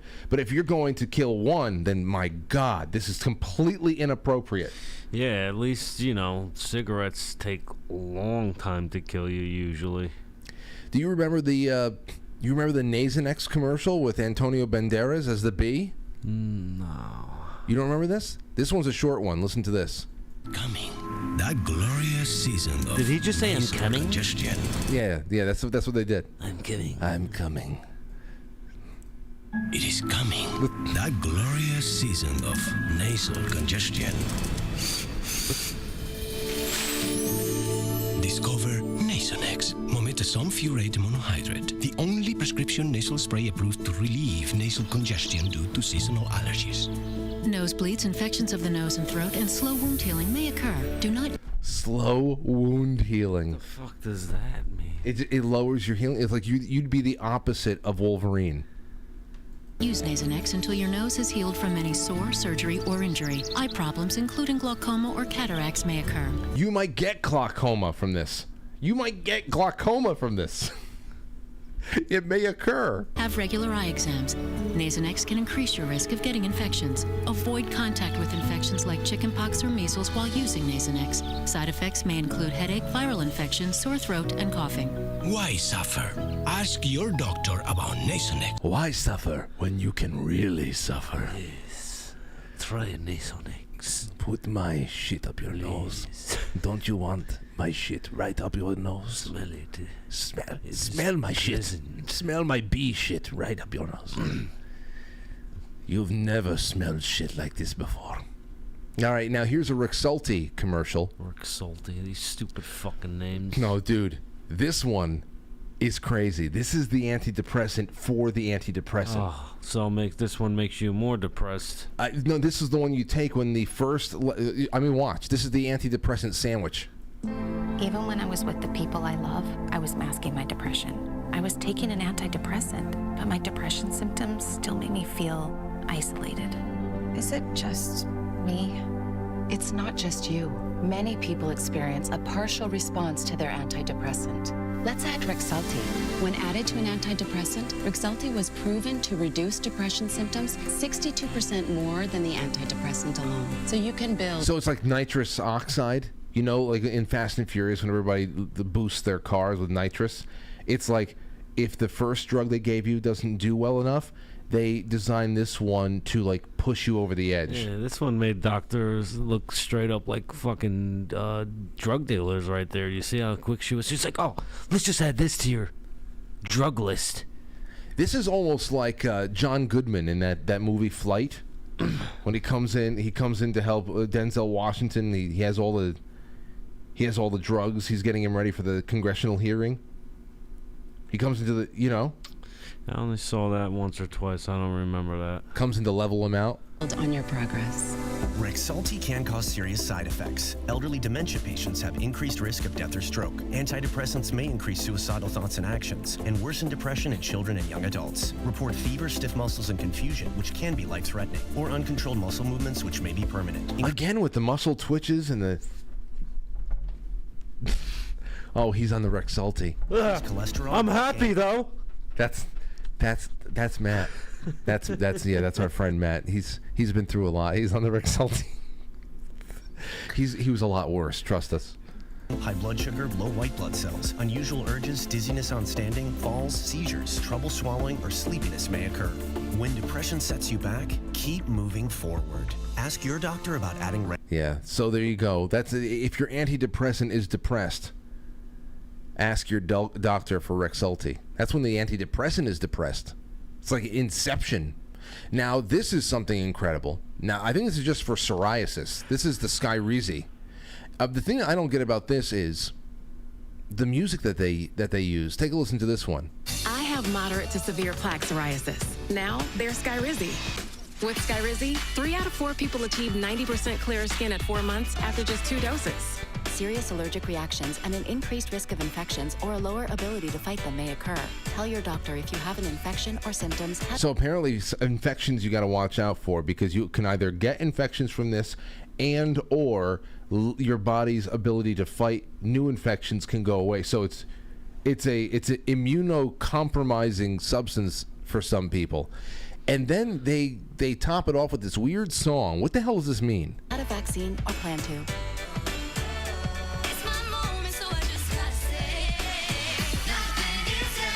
Talk to your dermatologist about Skyrizi. Learn how AbbVie. It's my moment, so I just gotta say, nothing is everything. What does that mean?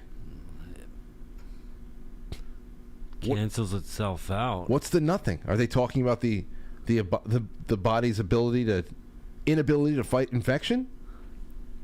Nothing is everything. What does that mean? It's a psoriasis commercial. Does it mean no more psoriasis? Is everything to... Maybe that's what it is. Mark Swan just texted me. He said, what are unusual urges? I mean, we're going to get into that next. Here's you remember this one? This one for a couple of years ago. This is from Ambien, the control release commercial. These are all about a minute long because they're made for television. Take a listen to this.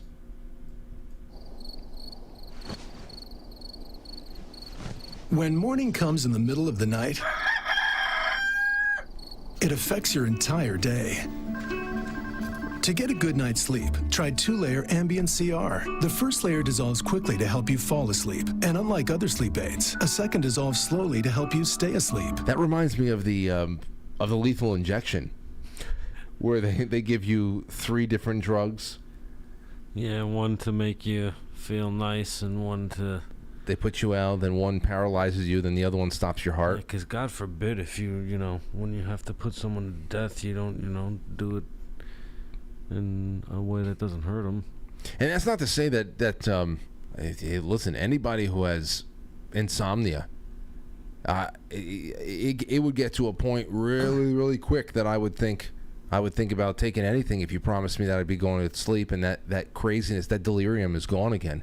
But you look at these trade-offs. Would you take the blue pill? What do you mean? Would you take a pill if it would make you become a club-footed liberal? No. That's easy to avoid. When taking Ambien CR, don't drive or operate machinery. Sleepwalking and eating or driving while not fully awake with memory loss for the event, as well as abnormal behaviors such as being more outgoing or aggressive. Go back. Did it say it makes you wake up and drive your car while you were asleep? Sleepwalking, driving cars with no memory of the event. Well, I've done that. Whenever I drive back from upstate, I don't know how the fuck I did it. You zone out. With memory loss for the event, as well as sleepwalking and eating or driving while not fully awake with memory loss for the event, as well as abnormal behaviors such as being more outgoing or aggressive than normal, confusion, agitation, and hallucinations may occur. Don't take it with alcohol as it may increase these behaviors. It turns you into becoming aggressively outgoing. Aggressively outgoing. It makes you ticklish. It forces you into prostitution. I would love it. It would be great if it's just like, if the worst that you got with the side effects is ticklishness, just makes you really ticklish, where you're just always giggling. No, that's horrible too. It's like the laughing curse. All right, now here's one last one. Here is the Chantix. Now I remember I was feeling these. I'm Ray from Chantix. That's the thing he did, right, Ray Liotta? Hey, this is Ray of fucking Chantix. You want to fucking quit fucking... You want to quit smoking? Yeah, Ray Liotta did Chantix. I remember looking at the side effect label on this when I was filling prescriptions in high school and college. Is one of them death? Because Ray Liotta died. Dude, well, I mean, who knows what the hell's going on there? I don't think that was Chantix, though. I wouldn't make that claim. Could have been a fucking Chantix. But people could be driven to do things that would lead them to death on Chantix. Because there's been more than enough of this on the market, more than enough experience with it to know what this was. Listen to this. Herb quit smoking with Chantix and support. Talk to your doctor about Chantix and a support plan that's right for you. Some people have had changes in behavior, hostility, agitation, depressed mood, and suicidal thoughts or actions while taking or after stopping Chantix. If you notice agitation, hostility, depression, or changes in behavior, thinking, or mood that are not typical for you, or if you develop suicidal thoughts or actions, stop taking Chantix and call your doctor right away. Talk to your doctor about any history of depression or other mental health problems, which can get worse while taking Chantix. Some people can have allergic or serious skin reactions to Chantix, some of which can be life-threatening. If you notice swelling of face, mouth, throat, or a rash, stop taking Chantix and see your doctor right away. I would just like to say we are 45 seconds into this commercial, which is only a 1 minute and 20 seconds long. And the 45 seconds we are in, only the first maybe 6 to 7 seconds or so was about what Chantix has done for this particular guy. Everything's the side effects. Jesus Christ. Tell your doctor which medicines you're taking, as they may work differently when you quit smoking. Chantix dosing may be different if you have kidney problems. The most common side effect is nausea. Patients also reported trouble sleeping and vivid, unusual, or strange dreams. Until you know how Chantix may affect you, use caution when driving or operating machinery. Chantix should not be taken with other quit smoking products. There you go. The entire commercial is all the reasons why you shouldn't take it. You can't smoke if you're dead. I mean, wow. So I wonder, that's a classic. If medications like this, it's like a placebo thing, where it may cause depression, and people take it and they just remember they heard that, and they're like, oh, I'm depressed now.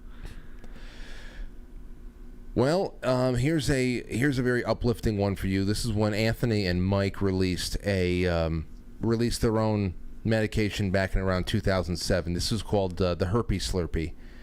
Mike wanted to make sure that everybody out there who had herpes had a way out, and this is what they came up with. I have herpes. And I don't. And we want to keep it that way.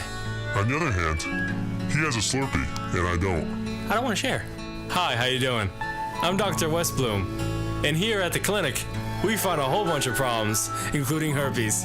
Herpes is the most #1 problem in the world, and our brand new line of Slurpees can help.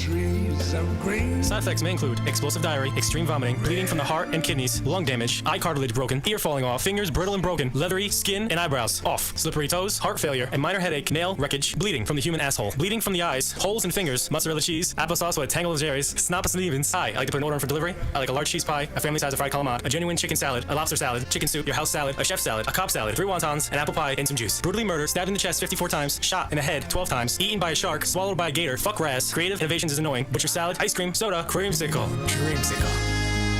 The new Herpes Slurpee, brought to you by Zadaz, New York.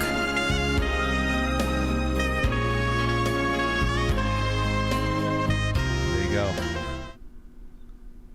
Leathery skin, eyebrows off. Creamsicle, dreamsicle. I love that. I love the ending right there. The new Herpes Slurpee by Zanalza, New York. All right. Wow.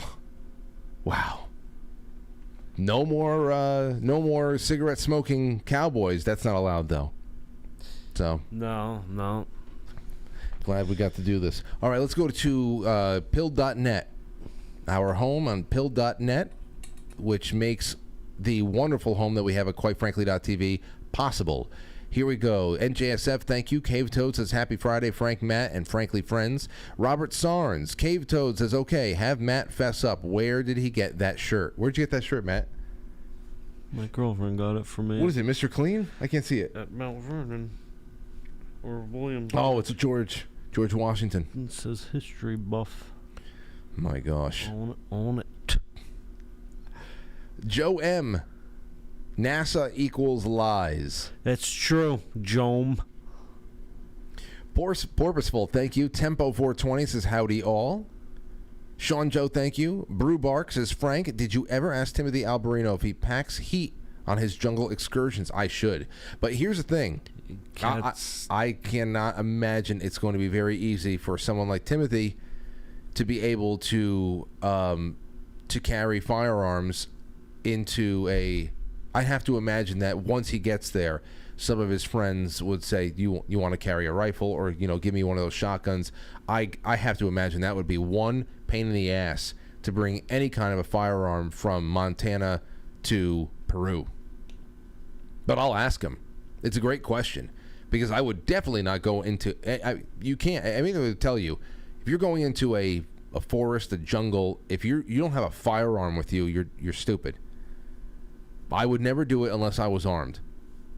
There's just too much. There's too much that you would need deterrent for, and I'm thinking mostly animals. I'm not talking about guerrilla warfare or anything like that. Sean Joe, thank you. And Paulie says, my godmother, Aunt Lorraine, is 98. Another Lorraine with wonderful longevity. Jay Jewell says, thank you, Frank. You absolutely made Lorraine's evening. Isn't she great? My heart is so happy. We love her, and everybody else did too. We all love Lorraine. I can't wait to get that picture of her on her porch. Joe M says, it just got real. Paulie again says, tell the general wear a hat to bed and find his hands in his dreams. Well, it sounds like he found his hands, Paulie. It sounds like he was a lot more. It was a lot more lucid than usual, as he said that the punching was not marshmallow hands. That was the first time that Matt heard the story of Jesus driving the minivan, though. So he was. No, I heard it before. Oh, you did? Yeah. Okay. It just hit you. Yeah, well, when it comes up, you have to get ready for that. People are experiencing some pretty crazy things out there, and you just don't know. Sometimes it's shocking. C. Blanche says, I be late. Thank you, C. Blanche. Godspeed. Hope you all get undepressed. I think we're doing fine. And Secret Weapon says, thanks, Frank, and hey, Matt. What's up? Okay, that's it. That's all we have on that end. Let me make sure that I got everybody else on the Rumble rants. I think we have. Oh, wait. Oh, no, we have not. This fucking Ray of fucking Chantix. Selling the Farm says, I was touched by your guest. I knew America was headed the wrong direction when I saw Jesus in the glass jar full of urine at the Smithsonian in D.C. What? It's been the highway to hell for America now. Yeah, that's... When did that happen? Well, that was that terrible Piss Christ exhibit where they put that was the art exhibit. They just put a crucifix inside of a jar of urine. That was the art. That was old there too. I remember before that, or around the same time in New York, they had the Virgin Mary that was painted in dung and like elephant crap or something like that. Jay Semo said, and I'm glad that we got that question in with Lorraine, because it's one thing for somebody that's born in, somebody like us, we're considered like older millennial types, to comment as we're getting into our late 30s and our 40s now, where we're becoming the heads of the household and the heads of the family and the main providers, that we're looking down at the children coming up, and we're passing judgment in ways that people used to pass judgment on us. It's like, oh, okay, now you're the boomer or something like that. It's different than that. It's a lot different. First of all, I think that we're pretty fair in our assessments, number one. obviously we have our biases and we come from different generations, so there's always going to be that little bit of a stylistic disconnect and everything else. But when it comes to someone like Lorraine, who's born in 1923, she's a great-grandmother 3 times over or so, and I mean her eldest child is 80 years old. That is a lot of opportunity to be an adult watching children be born, come into their own, and them becoming adults as well. So you can see a lot of children getting raised in your time, and you can see generational differences that has nothing to do with you just being older, you know. And for her to say that the young generations are getting worse, I think that's a pretty valuable insight there. Obviously, youth is going to be rebellious. It's part of growing up. You've got to rebel against authority. You got to learn your lessons, and you just got to do your own thing and whatever. But I think that is pretty telling. So I made sure I got that one in. Jay Semo says, damn, I was tied up and just joined, but here's to you and Matt. I'll watch the whole show tomorrow. Love, Matt. He's your Ed McMahon to your Johnny Carson. Oh, man. Thank you so much for that. That's a Vince McMahon.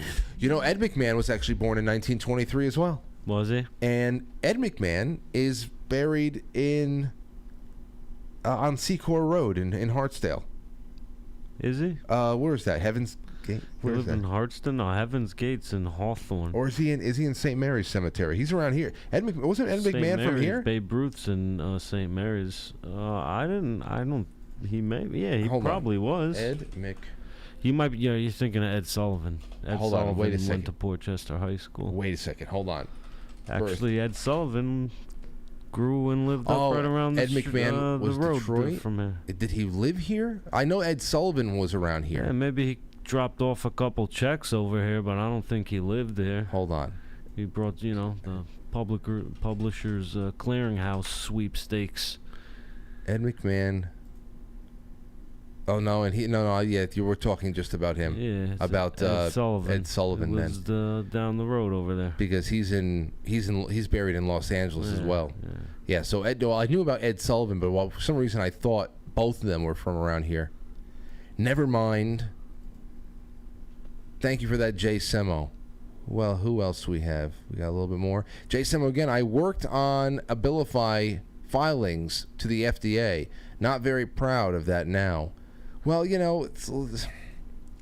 there's always the people who have been helped in some way, and hopefully those cases where somebody's on something for a very short time, they're off, and they've been able to stabilize their lives and not have to carry a pill bottle around with them forever or plan their day around their dosage. I hopefully, and I know that there are cases like that out there. And like I said before, with the Ambien, you could be in a situation where you're so uncomfortable that anything is better than that, at least for the time being, at least so that you can plan for what the hell to do next. If I haven't been there, I'm not going to judge people off the bat. But this is more so about how the airways are saturated. We can talk about what is actually in the drugs and what they do and the side effects and how dependent we are on them as a nation and as a planet in very startling ways. But the way that the media is saturated with this stuff is wholly inappropriate. Even if the drugs were completely inert, or if they were completely benevolent, if they were health promoting, that they didn't just they just increased overall health across the board. There was no way to disprove it. They were wonderful, miraculous things. If they are going to be administered by professionals, then the professionals should know about them, should know how to administer them, and that will be it. When you go to see your doctor, they'll know exactly what may help you because they should know you well. But when you go to the public and say, hey, go to your doctor and ask about this drug, I think that is completely unnecessary and inappropriate. Isn't the doctor good enough? Shouldn't the doctor know what's out there and what might help their patients? I'm completely against drug advertising. All right, over here on, quite frankly, superchat.com, Biggest Dickus says, I'm gay. Okay, so another person came out tonight. Matt should be happy with that. People just coming into their own. Here is a super chat from famous Austrian painter. Famous Austrian painter said, I'm very sorry to hear about your war hero Ulysses S. Grant being demonized. I know It was Robert E. Lee. Robert E. Lee. I know how that must feel, but I would love to help Fräulein Lorraine with her paintings. My famous Munich courtyard masterpiece will be great inspiration. This guy sounds familiar. Yeah, he sounds mischievous. He sounds like a mischievous guy. Car Guys New England says, hi Frank, entertaining show this evening. My wife Shayla and I enjoy your Friday shows. I hope I said that right. Shayla or Shayla? Sheila. Time to play those numbers. Have a great weekend. If anybody hits with those numbers, then man, General Z is that's big. We're gonna have to analyze a lot more of his dreams. I hope he has a good night's sleep. I really do, because if I were going through that, that would be something else. Just those are the nights that I would put my scapular on, my grandfather's scapular. If I have issues like that at night, the scapular goes right on, and many times that's the end of it. George Horn III says, hi Frank, George from upstate New York near Bennington, Vermont. Love your show. Matt is awesome. I was up in Bennington. I went to the battlefield. Yeah, I went up there a few months ago. George, if next time Matt goes up to the battlefield in Bennington, you guys should meet up for some. I was up in Brandon, Vermont. You should have had a coffee with George. Yeah, I went there in Bennington. I went to a place called like Above the Clouds or whatever it was. This dispensary there, and they had this homegrown strawberries and cream. Dude, it was some of the best stuff ever. There's a great there's a little restaurant around here that sells that too. You can go there and get strawberries and cream. Marijuana? It's a dispensary. If there's a dispensary and they sell strawberries and cream as well? No, it was a flavor of marijuana. Oh, I never knew that. I never knew that. I've smoked some stuff called cereal milk before, and that was really smooth, really nice. I liked it a lot. Yeah, it's good. It was smoked it. A light hybrid. Smoked it. I've smoked everything. I know. Not anymore. Sean Joe says, you should look up the famous people buried in Woodlawn Cemetery in the Bronx, Frank. Wow, I should. We went to the other one there too. Me and Tony went to go visit Houdini's gravesite in Queens. Really? Yeah, I think we ended up in the wrong cemetery though, but it was still cool because it was just the way the cemetery was, all little mausoleums, brick roads going through it, just full of caskets or whatever. Mausoleums. A lot of mausoleums.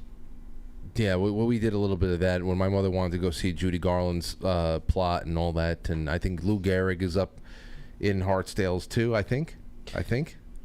Babe Ruth's and Hawthorne. See?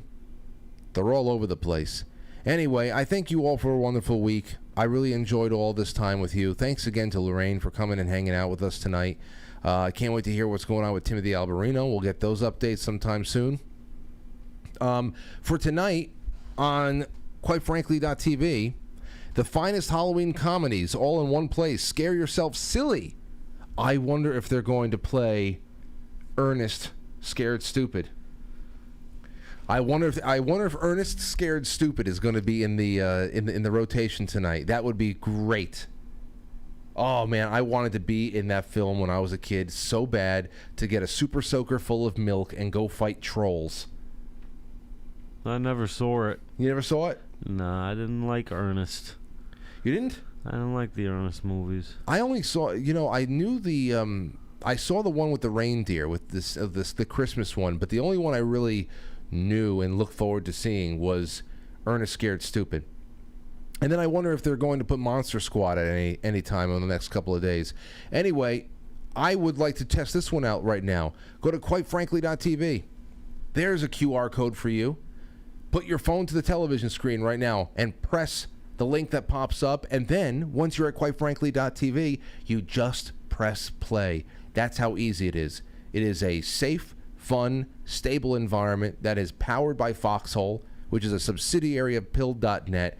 And we have wonderful things to announce next week. I know I've been teasing it for a little bit, but I'm just going to wait until next week. Wonderful things to announce. The future is coming, quite frankly, .tv. And we are doubling down and just getting secure and cozy and ready for 2024 the way that we all have to do. We got to batten down the hatches, keep our friends close, and then our friends even closer. That's what I say. All right, now with that, there's one other thing I would like to put up on the screen for you, and that is the Gilded. Go ahead, get in the Gilded chat. It's very, very cozy over there as well, and that is a constant chatter of great people sharing information, joking around, and that is a great place to get your notifications whenever there is specialty programming that's going live on quitefrankly.tv or things that are happening with the show. Anything that's happening, that is a great way to stay linked up if the rest of the world goes dark. As long as there is any kind of internet, these are the ways that we can keep up with the Joneses. So the Joneses being the Franklies and the Franciscans.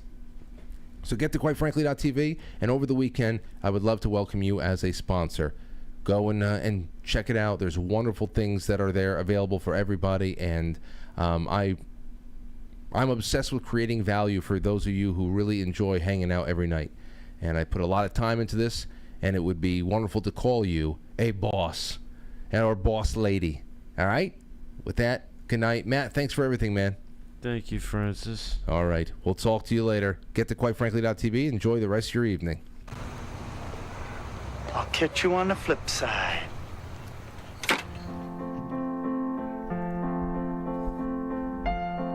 Quite Frankly is filmed before a live studio audience, and now our super chatter starting with Biggest Dickus.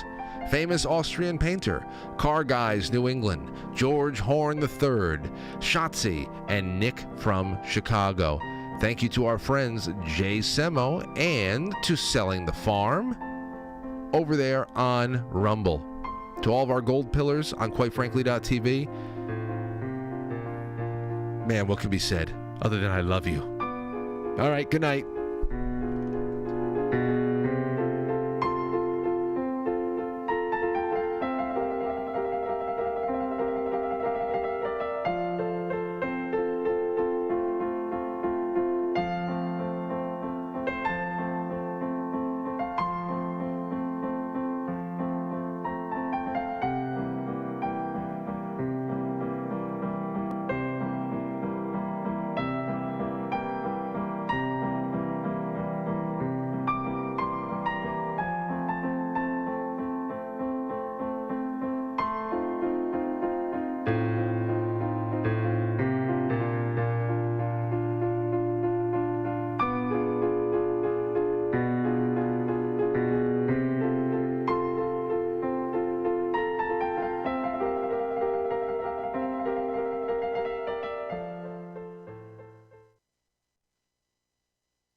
Okay, Chief, take him away.